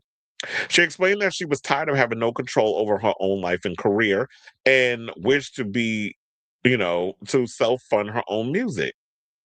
She said, my album has been done for 6 months, but my record label has refused to give me a release date to pay my collaborators for the work that they've done. And then it was stated that Pink News, which I got the story from, contacted Universal Music for comment at the time, but did not receive a response. Pink News has now contacted the corporation for comment on whether the pop sound would be released on major streaming platforms. After publicly venting her frustrations, she was supported by artists including Grimes and Kesha. And then I did play the video where just recently, and then she said in that video also that she confirmed that conversations with her label is still happening, but she doesn't have a release date. So I do like the idea of her doing something different where she could release one song each week. I think that's actually a really cool idea that she's doing something like that, where she's like, you know what, I'm gonna just release a new song every week and see how y'all feel about it. But I wonder if those 4 songs are going to be on the EP, because then I feel like by the time the damn EP come out, that I ain't gonna be excited for the album no more. So I don't know if I would want to just listen to 4 songs come out and then they'll be like, oh, that's the EP. Unless there's other songs that you worked on that it might be too expensive to kind of put it all as an album. So I'm gonna just release them as individual singles, which I think is kind of genius. And then I like the no budget music video thing, because she did kind of do. I did see, if you go into YouTube, you do see like the little no budget video that she did to the song. That's cute. I kind of like that's the direction people are going into. If you don't have money to put a video together, just go on a roof somewhere and just twirl around in your cute little outfits and lip sync to your song, and they can stitch it together, make a video out of it. So hopefully she's gonna, she'll be able to get out of this messy contract. It's just unfortunate when the queer artists have to go through the headaches that they have to go through when you're signed to a major label, which I keep telling y'all really don't belong. Y'all don't really need to be on a major label. Go independent, or if you can't afford to do the whole self-funding thing, do small labels. Like at one point, Robin was doing putting on her own music, but I know it got really expensive. Now she's a part of an indie label called Young. They're helping back her music and all this other stuff. There was another artist that was, I forget his name. There was a singer that's part of the XX. He's also on Young Records, openly queer artist. And I think that should be the thing, that go into small independent labels. Even Shy Girl said this, and y'all was dragging her over because it's like, oh, y'all were trying to come for Kim. I don't think she was trying to come for Kim. She was just talking about how this industry is just ruthless and how major labels treat artists. And so the best bet I would say is, I don't know if you want to fully go independent because you don't want to bleed yourself dry. Just go to a small little indie label. Have them give you a tiny little budget, whatever, and you just make lemons out of lemonade. That's the one thing about being queer. The fact that even if we don't have the biggest budget in the world, we can make it look like we can give y'all a full-on Beyonce production on a Kelly Rowland budget. I had to come up with somebody. So, excuse me. I say all this to say, what do you guys think of this story? Whatever your thoughts on this whole matter about competitors. Have you heard the new single? What do you think of the new song? And also, this whole situation, what's going on with her record label and the fact that she can't put music on Apple Music and Spotify, because that's that gatekeeping shit, like Live Nation, where we was talking about earlier, where Kanye can't even perform his music here in the United States, like tour. So yeah, let me know what you guys think of this story in the comments down below.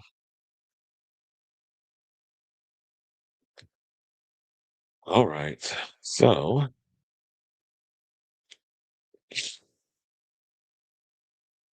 Pop Sound popped on my recommendation feed an hour after it dropped, and it was a rare case of love at first listen. I'm obsessed. Woke up this morning listening to it and can't go on.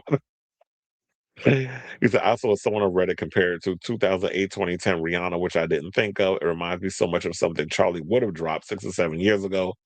Well, it's like she's doing what Charlie did eons ago. He said, I guess the one song a week tactic is a test to see if she can actually generate enough support for the label to take a chance on her. I wish Pop Sound made it on the actual album. Well, I hope so, because it's like, yeah, it's like y'all don't even believe in the artists. And my thing is, if you're going to sign queer artists, y'all got to definitely put as much energy behind them as you do your major other artists. These other artists that y'all like to put smoke behind. I don't even know who's on Republic anymore. Isn't Ariana Grande on there?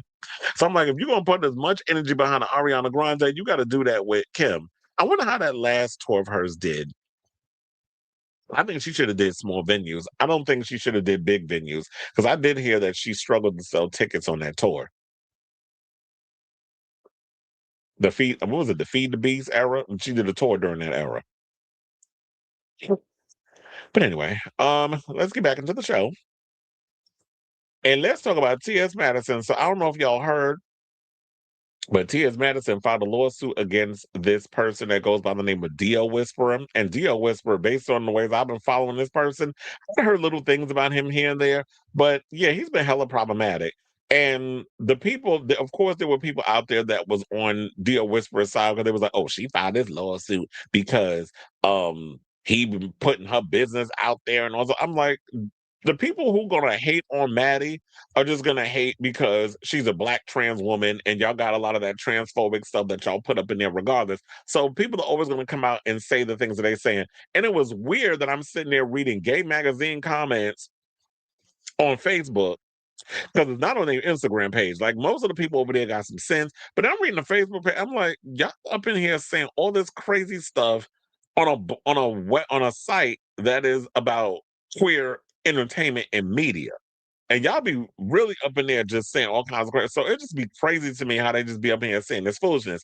But Maddie did an interview with Out, and so we're gonna break down this whole lawsuit. So yeah, this person who goes by Naquan Palmer, she had to file a lawsuit against him because they had ended up, from what I heard, drive 2 hours from where they was at to Maddie's house. And I think it's the original house that she had, which she's turned into like this sanctuary for trans women in need. So she had turned her old mansion into this place for like the trans community to come and live and get their life together and that sort of thing. And then she got another mansion that she currently resides at. And this person ended up at her house. How you drive 2 miles 2 hours from where you at to somebody else's place to come up on neighbor? Like, you got to be out your freaking mind. Some mental shit has got to be going on with you that you would be doing that. And then you surprise over a lawsuit. And the smart thing that Maddie did was file a lawsuit. Because if it was anybody else, your ass would have got pow-powed on site. Because, there's license to carry areas depending on where you are. And what you got to realize is she did the smart thing, because when you are a public figure, when all of this is a LLC and you a brand and a business, you can't be going around here putting paws on people or pulling out a weapon and pow-powing people because they're on your property. Because they look for any reason when you a public figure, and of course a bigger name than this person who's out here clout chasing, or whose sole career is about, or the sole point of their existence is to expose people on the DL and make transphobic comments, which he has done. You're looking for a moment.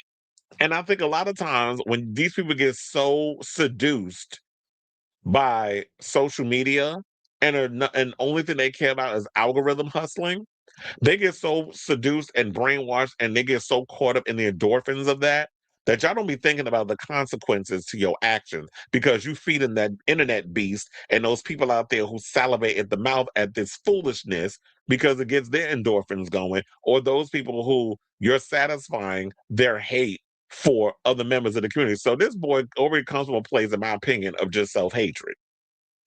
So let's just get into the story. So I had to set all that up before I get into the story. So T.S. Madison is obtaining a restraining order against content creator who filmed himself driving to her Georgia home while shouting threats of violence, according to Madison in court documents.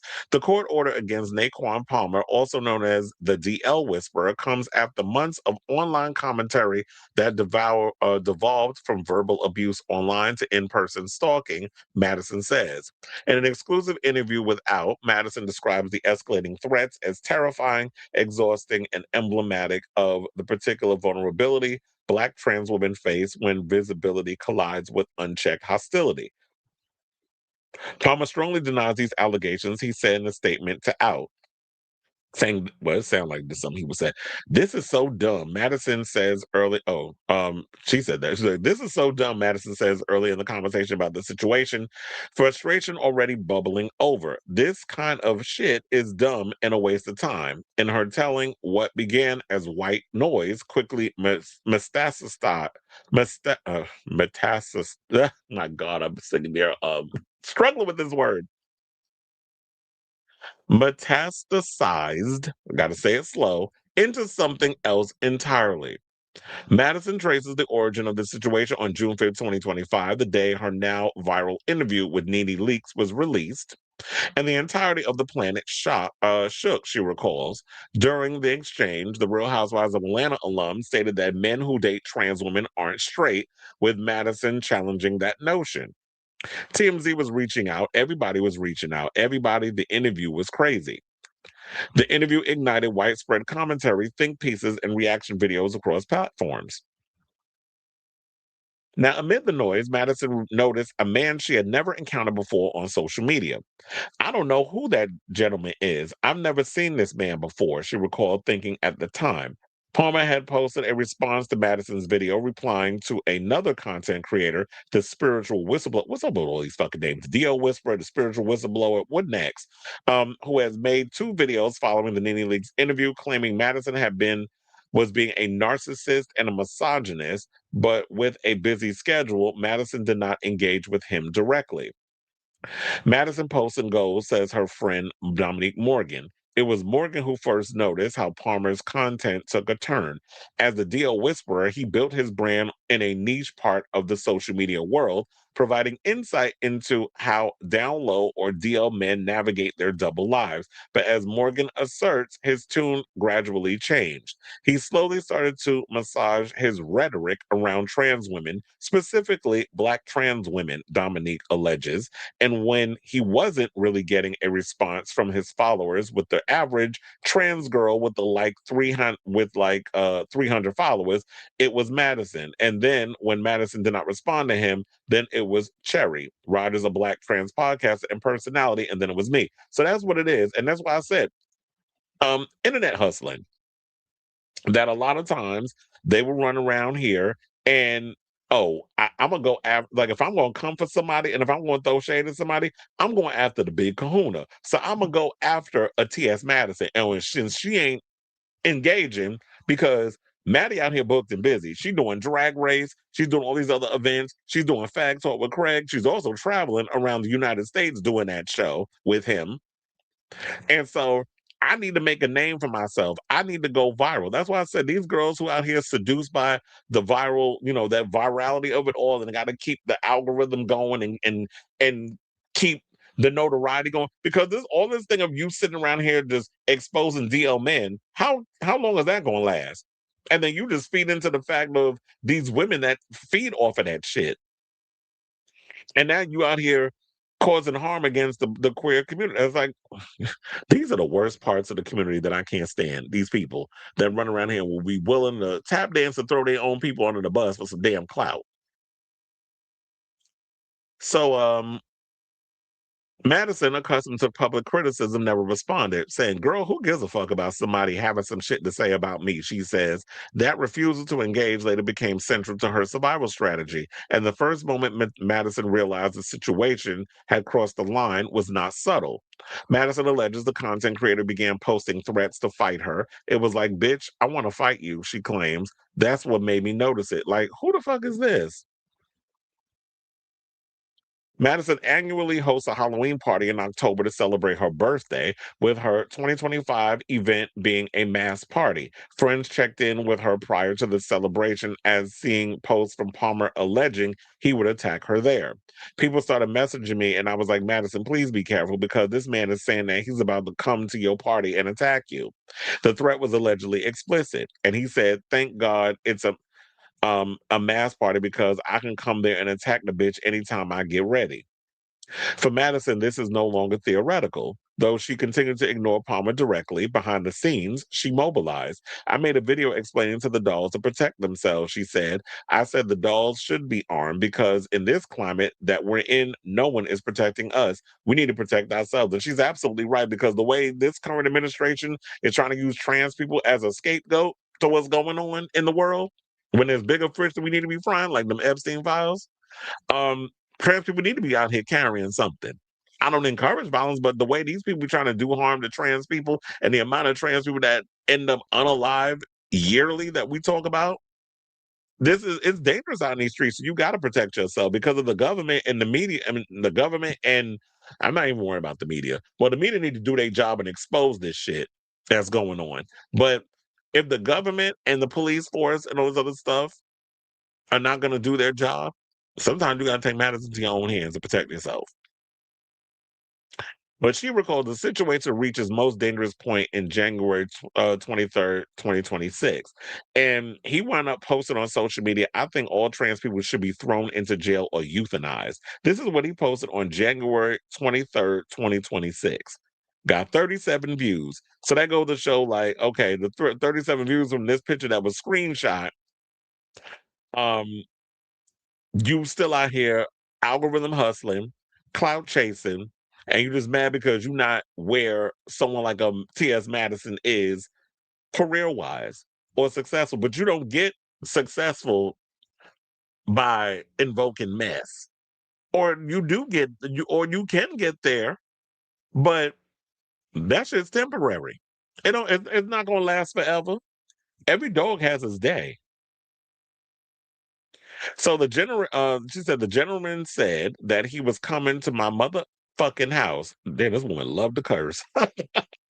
Madison recounts, her voice shifting. A video from what appears to be the DO Whisperer's backup account confirms the threat at the 13-minute mark. "He was going to beat me until I had an aneurysm, and he wanted to watch me take my last." So you really want to come out here and why do you hate trans women so much?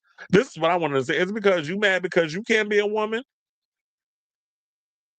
Is that why you mad? Because you want to transition, and you aren't able. You just hate this part of yourself, that of being a maggot. You hate being a black homosexual, that you feel like beating it out of the likes of a T.S. Madison or exposing these DL men is supposed to heal a part of yourself or make you feel grand in some sort. Like, I need to know. This is me getting in my Sigmund Freud analytical mode, or just me being a Virgo, because we love to analyze. So I just want to know the deep rootedness of why you are so filled with hate against people in your own community, especially you being a black faggot. I just want to know.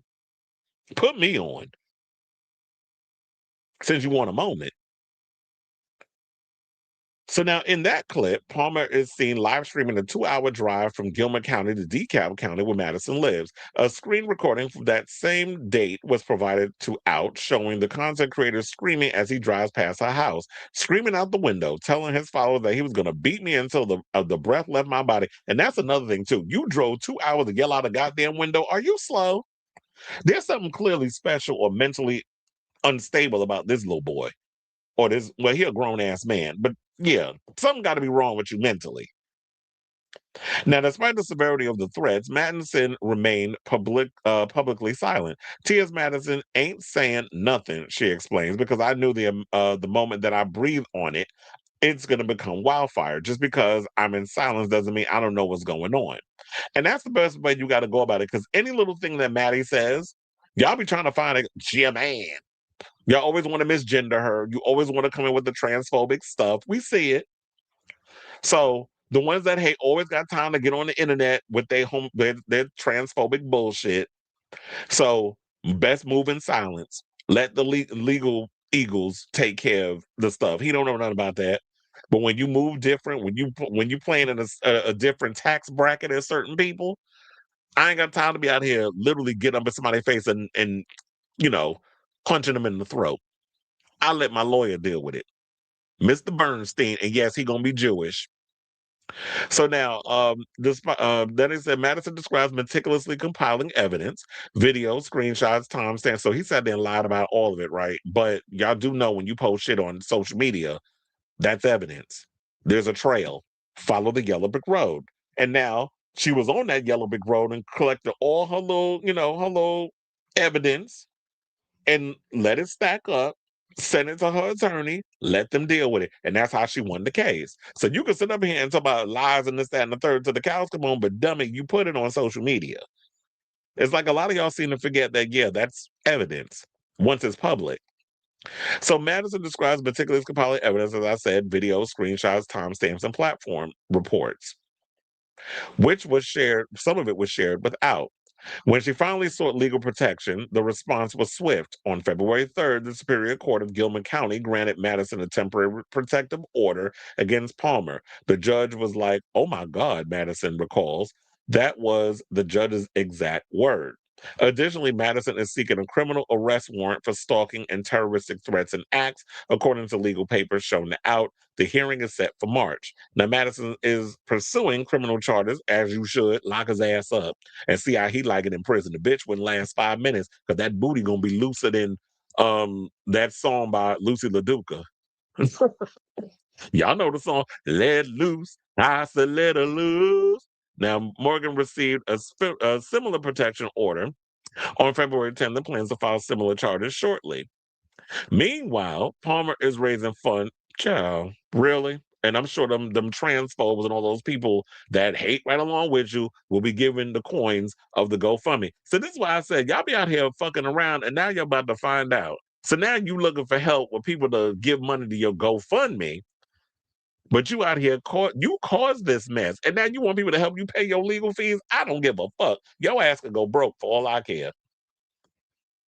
Somebody to support his legal fees and safe relocation. But were you thinking about that when you decided to drive 2 hours from where you lived to go harass her on her property, but you weren't about a safe relocation? Fuck out of here. Figure it out. Now, although GoFundMe prohibits fundraisers for the legal defense of financial and violent crimes, which means they need to take that shit down because that's exactly what you raise the money for. They said a spokesperson for GoFundMe responded, "The fundraiser remains within our terms of service at this time." Probably because they worded it a certain way, but that's why you're using the money. You try to cause a violent crime against another individual. So yeah, she said, if I was Gigi Gorgeous, he'd have been under the jail a long time ago. He could never pull up on no white girl like that. She insists the increasingly incendiary attack on her and others like her is rooted in dehumanization. They've stripped our humanity from us. Whatever we get, we deserve. So now I reached out to Palmer for a comment, and here's what he said, because we got to tell his side as well. Now, they said, due to the ongoing nature of this legal matter, I have to be mindful about discussing specific details publicly. I strongly deny the allegations made against me, and I'm prepared to present my evidence through the proper legal process. The situation has had a significant impact on both my personal life and my professional brand. Your professional brand is by outing people and exposing men in the closet. That's your brand? Okay. I also want to emphasize that I have experienced ongoing harassment and reputational harm, which will be addressed through the appropriate legal channels. Out of respect for the court process, my focus is on handling this matter legally rather than litigating it in the media. I appreciate your interest and will consider providing further comment once the case is resolved. Now, the alleged harassment against Madison is not an isolated incident. There's a growing hostility against trans people in the United States. From 2024 to 2025, GLAAD's alert desk tracked 932 anti-LGBTQ incidents, with nearly 52% of those incidents targeting trans and gender nonconforming individuals. Meanwhile, the Human Rights Campaign recorded 27 fatal attacks on trans individuals last year since they began recording in 2013. Excuse me, nearly 400 deaths have been recorded, with the majority being trans people of color. So there is an epidemic out here in the world of, trans people under attack, especially if you're a trans person of color. Those are the ones who are mostly taken out than our white counterparts. And excuse me, and I do agree with her where she basically said that people, if it was a white trans girl, if it was like Gigi Gorgeous, like they said, or Dylan Mulvaney, or Kim Petras, he definitely would have been under the damn jail. But when it's a black trans woman, a lot of times, yes, they have been dehumanized, so you're not going to take any attack against them seriously. But the only way you're going to be able to do is that you got to take the law into your own hands. Now, some of the comments that was said on Gay Magazine, they said people are really putting their sanity to the side and risking their life and their freedom just to have a viral moment. Didn't I say that? Now, I didn't even read these comments. And I said, this is all for y'all clicks and likes, and y'all willing to put your life on the line for a viral moment because clearly your mommy and daddy didn't give you enough hugs in life. Probably because they hated that your ass was a sissy and a punk. And so this is the only way you can get any kind of attention, by going after the very community that you should be trying to align yourself with and wanting to, and be an ally of, not trying to discriminate with. Maddie, do what you have to do. Pop, pop, pop, pop, pop off. Cynthia Lee Fontaine said, we need to talk about the fact that this is violence, is what trans individuals suffers, and also some leads into a horrible hate crime. This is unacceptable. I'm glad she has taken legal action. Another person said, weird sissy behavior. Stay blessed, Maddie. Another person said, going against your own community for clicks and likes, and they call them a loser. And one person said, the way she's saving his life doing this. Absolutely, because you don't know. Maddie's from Miami, and the Miami girls is different. The Miami girls and the gays, so they don't fight fair down there. So you better be glad that she is in a different tax bracket, that she's definitely on a different playing field when it comes to her celebrity status. Because if it was any other woman who wasn't like a Maddie, you probably been under 6 feet under by now. And that's no shade. I'm just saying. Y'all just be thinking this. Y'all just don't be thinking about the consequences of who y'all roll up on. Because these days you don't know who you gonna roll up on. And that's another thing too. Y'all be out here also thinking that these followers, these people that watch all of y'all friends, they will hype you up because they know your dumb ass is gonna go out there and do whatever. And then if you end up unalive, then what? Just like they was hyping that dude up, I forget his name, that was on some stream, and they was doing all kinds of torturous stuff to him, and then he ended up dying. Because I thought it was cute. Because it was entertaining. You got a lot of eyes on your show. You got a lot of viewers. You're getting all this attention. And then you end up dead. Then what? You can enjoy the fruits of the labor when you no longer in the union. So shout out to you, Maddie. I'm glad that you decided to take this on. And I'm glad we got to understand more behind it. That's why I didn't talk about it, because I didn't really know what the details was. I had heard little things. So thank you, Al, for putting that story together so we can go through it and give our overall opinion. And shout out to you, Maddie, because you gotta. While she is one of the biggest black trans women in the industry right now, like she has crossed over to the point where she's working with some of the biggest names in the industry. She still got to be careful on how she move out here, because a lot of y'all is crazy, and I think a lot of y'all be so thirsty for just a smidge of her success that y'all willing to put y'all lives on the line to get a piece of that. But how about you work as hard as she did to get where she is, instead of hating on her success or trying to clout chase?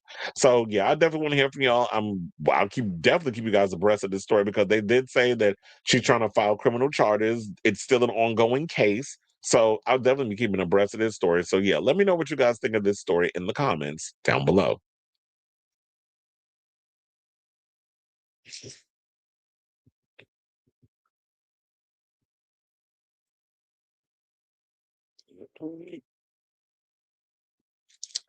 Obsessed with the entire Detour album. Every single has been an orgasm in my ears, and it's looking to be my favorite album of 2026. Well, I was going to say that if it comes out, sidebar, will be listening to the Wuthering Heights soundtrack. You know whose album I found boring? And it's no shade, but sir, I really need you to stop with the boring music. I was so bored listening to Nick Jonas' new album. That's probably why I just dropped and it came out in the middle of nowhere. He ain't got a couple of songs on there, but I'm like, this album is boring. And he said, why are the male pop stars so boring? I really need y'all to step y'all pussies up like the female singers. I definitely will be after finding out there's a Sky Ferreira feature and a Joe Keery co-write. During my Bigot days, my mother drove from Chicago to Minneapolis just to fight. Child. Only to get caught by the popo. I said, you out there doing stupidness. Don't be driving across state lines to fight somebody. Devon Smith said he don't like either of them. Ooh. Sure, you have your reasons. Oh damn! I didn't realize we was talking. This show went over 3 hours, but we've been doing 3 hour plus shows. But anyway, let me not keep you guys any longer because we got one more topic, one more homosexual news topic. Let's get in this mess going on with Stonewall. So I'm sure you already heard yesterday. Trump, I guess, is another way of trying to distract from the Epstein files.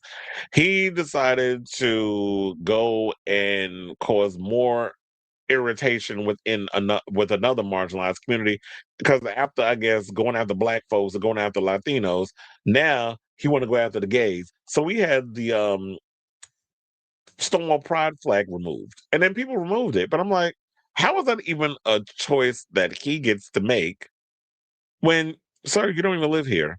So Zoran, you being the mayor, you need to put that shit back up. So some local officials are pledging to restore the Stonewall National Monument's large pride flag after a Trump administration directive this week removed it from the only national park site dedicated to Levitical plus history. And that's that little space that's in the, like the little triangular space in the middle, like it's in the intersection of Stonewall's on one side and the monsters on the other side. And I've actually hung on that part, and I've seen like drag queens come in there, they'll do little performances and stuff. It's cute. A lot of the older people sitting there, and I've sat in that little monument area. It's a nice little area to go, especially when it gets warm out in New York. So by the time dusk settled over, shout out to Al because they did this story, over Christopher Park in New York City's Greenwich Village neighborhood on Tuesday, the narrow triangle of green across from the Stonewall Inn had become a small, loud common. Where it said become a small, loud commons. Rainbow flags were draped over shoulders, chants rose and fell between the park's statues. Attendees estimated that 500 to 750 people attended the protest against the National Park Service removal of the pride flag from the Stonewall National Monument, a memorial dedicated to the Levitical plus history. Jay Walker was 58, a longtime New York City resident and activist, organized the rally on short notice after word spread that the flag had been taken down. In an interview with The Advocate on Wednesday morning, Walker said that he had heard some elected officials were planning an action later in the week, but decided the community needed to respond immediately. I said, no, we need to do something in the community right now, he recalled. Walker said he went onto Canva, made a flyer, sent it out, and shared it through social media and community networks before noon. But early evening, the response snowballed. Within 6 hours, we've gotten about 500 people out into the park. The speed of the turnout, he added, showed that our community won't just stand for attacks against. Well, shit hits different in New York. We ain't gonna put up for that with that mess. Now, for Walker, the protest was never only about fabric on a pole. He described it as a defense of what he calls Stonewall's living history. The idea, that the monument is not merely a curated site, but a place still claimed and maintained by the community that made it historic. The rally, he said, was about us saying, no, we're not going to stand for this and getting our community out, he added. It's just the first. Walker also drew a line back in 1969, arguing that Stonewall's uprising itself followed years of constant micro and macro aggressions against queer people. Today, he said the response is faster and more organized, saying we don't wait for things to build up, we act immediately.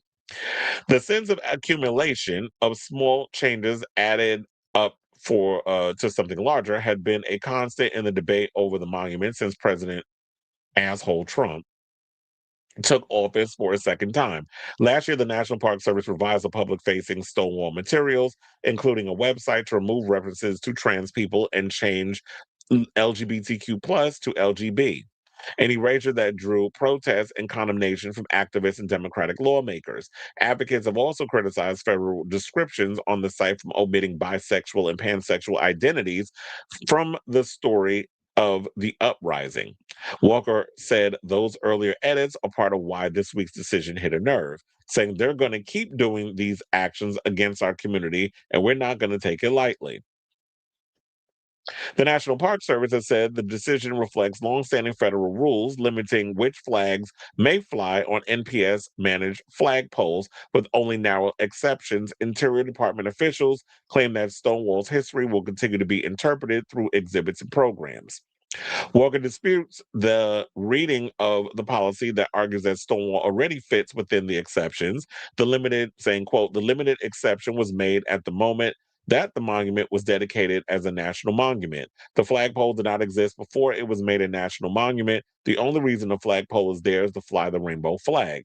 He added that the pride flag removed this week was not federal property, but one purchased and maintained by the park's volunteer caretaker, saying the Park Service clearly doesn't know the history of that particular designation. And it's because they hear Donald Trump says do this, and they all fucking act like a bunch of goddamn brain dead drones and just do whatever they're told instead of reading the fine. Like, can we do this? Can we remove this? And read the paperwork. Look at the research. Like, oh yeah, we took it down, sir, and then don't take the shit down. The man don't really check into what is being done, because if he did, then he would know that when J.D. Vance lied to him and basically say that they doing certain things, or Stephen Miller, they go against what he says on the low. So you could have just did that, because the man is so caught up in his own narcissism. He's not going to check to see if they remove the damn flag. Now, they said Christopher Park is small. Walker described it as having one sort of open sitting area that can only fit about 500 people, and it filled quickly, with others clustering along the entrances and spilling onto the sidewalks of 7th Avenue. As speakers prepared to begin, park rangers briefly attempted to close the gates, citing posted hours according to Walker. He starts saying, parks closing, Walker recalled. And I was like, no, it's not. He said community members pressed against the gates and chanted, whose park? Our park, until New York Police Department community affairs officers arrived and told organizers that the park is staying open and the rally could continue. Probably because Zarin sent them over there and was like, excuse me. Not because Zarin already said, keep it open. As you know, if it was Eric Adams, McGilla gorilla looking ass, he would have been up in there and been like, close it. As we know what side he play on. But Zarin is for the people. So that's probably why he was like, no, leave it open. The ranger didn't apologize to anybody. He just reopened those gates and got the hell out of Dodge. He's like, yeah, I don't want them trying to whoop my ass, so let me move. Now, Walker praised the NYPD under Mayor Zoran Mamdani, who expressed outrage at the pride flag's removal. Oh, yeah, hold on a second, because I do have I had his statement in here too, with a picture and everything. You know, I like coming with pictures and things to give more artistic effect. So yeah, I'll put that there. And then they said, he was who expressed outrage at the pride flag's removal. Walker said that since the new mayor took office, the city has seen a marked shift, excuse me, in the NYPD's posture towards protesters. It's now Zoran's NYPD. It is amazing the difference we have seen in the NYPD and activist and advocacy setting since Mayor Zoran took office. It's like night and day. The word has clearly come down from the top that they're going to respect people's freedom to assembly and people's freedom of speech and not be antagonistic to people that are exercising those rights peacefully. And yeah, so now Zoran went and said this. on Trump's administration's removal of the pride flag. He said, "I'm outraged by the removal of the rainbow pride flag from Stonewall National Monument. New York is the birthplace of the modern LGBTQ plus rights movement, and no act of erasure will ever change or silence that history. Our city has a duty not just to honor this legacy, but to live up to it. I will always fight for a New York City that invests in our LGBTQ plus community, defends their dignity, and protects every one of our neighbors without exception." So yeah, now let's get back into the story because I wanted to let y'all know what his statement was. So now by the end of the evening, the park had thinned, but the argument had not. Now across the street, the privately owned Stonewall Inn flags continued to ripple in the cold air. Elected officials and national advocates have increasingly joined the dispute. Representative Richie Torres, that sellout of New York, who is a homosexual, told the advocate through a spokesperson Tuesday evening that Stonewall is sacred ground and the pride flag belongs at the birthplace of the LGBTQ plus rights movement, adding that taking it down sends a message that the White House seeks to erase and minimize our history. We were saying, quote, "We will fight to protect the legacy of Stonewall and the community that made it possible." Now, city leaders have also weighed in. Baldoni has called the removal an act of erasure, and the New York City Council has formally urged the National Park Services to restore, or service, I should say, to restore the flag in a letter of Acting Director Jessica Bowron, Senate Minority Leader Chuck.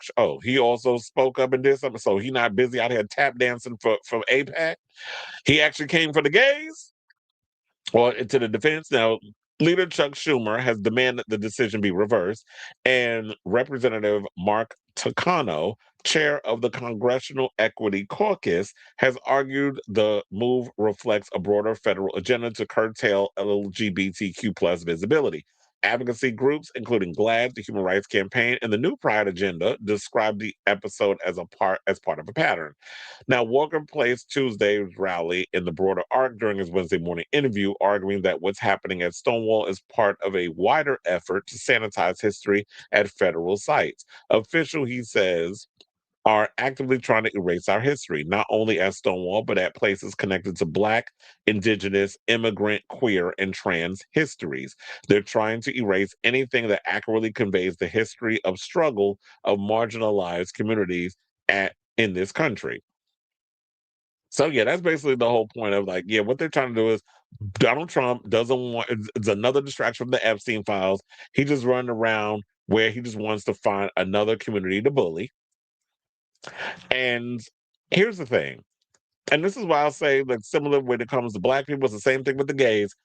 Y'all can sit up here and try to remove every little aspect of our history when y'all was doing with Black history, and then you're trying to erase the Kennedy Center by trying to put your name on it when you'll never be as good or as iconic or as memorable as the Kennedys. So you can do all these things. But one of the things I will say about Black communities as well as the queer communities, we know we keep the history going. So you can take the flags down, you can do all the other stuff, but us going around and telling the next generation the stories of what we went through and what we endured. And that's what I do when I'm on this show. I will sit and tell y'all the historical things. Now, I wasn't around during Stonewall.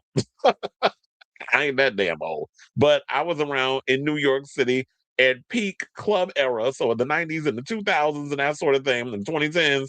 I'll tell you all the stuff of the history that was going on with what it was like being queer in that era and passing that information down. So that's what we could do. We could use our social media platforms. We could use the Instagrams. You could use your little TikTok story time, whatever, to continue to keep the stories and the history alive. So you can continue to have your little moment of trying to erase all of our history. And that's just, but what we need to do is we got to be vigilant and we got to keep the history going. We got to continue to tell these stories and we got to keep using our platforms to be the soothsayers and to tell those stories. So fuck you, Donald Trump, tired ass, and leave the gays alone is all I'm going to say. So I say all this to say, what do you guys think of this story? Because now they're trying to come down and mess with the, a historical monument such as Stonewall. Another ounce of foolishness because you trying to deflect from them Epstein files. But look, let's put Epstein name all over a damn flag and hang it in front of the White House. See how he like it. So let me know what you guys think of this story in the comments down below.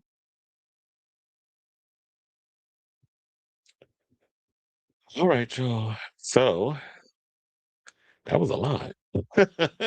Right, y'all. It looks like we're at the end of today's show. I want to thank you all for tuning in to the latest episode of Chris Avalon Filtered. If you have not already, one last time, please hit that like button, notification, hit the subscribe, do all that good stuff, so that way you'll know when we go live with a brand new episode of Chris Avalon. Chris Avalon Unfiltered. Apparently, I can't remember my own damn name. Or maybe it is I've been talking so much, I'm just tired of talking. So yeah, love you all for watching. We'll kiki again later this week. So love you all. Love you all, your pretty faces.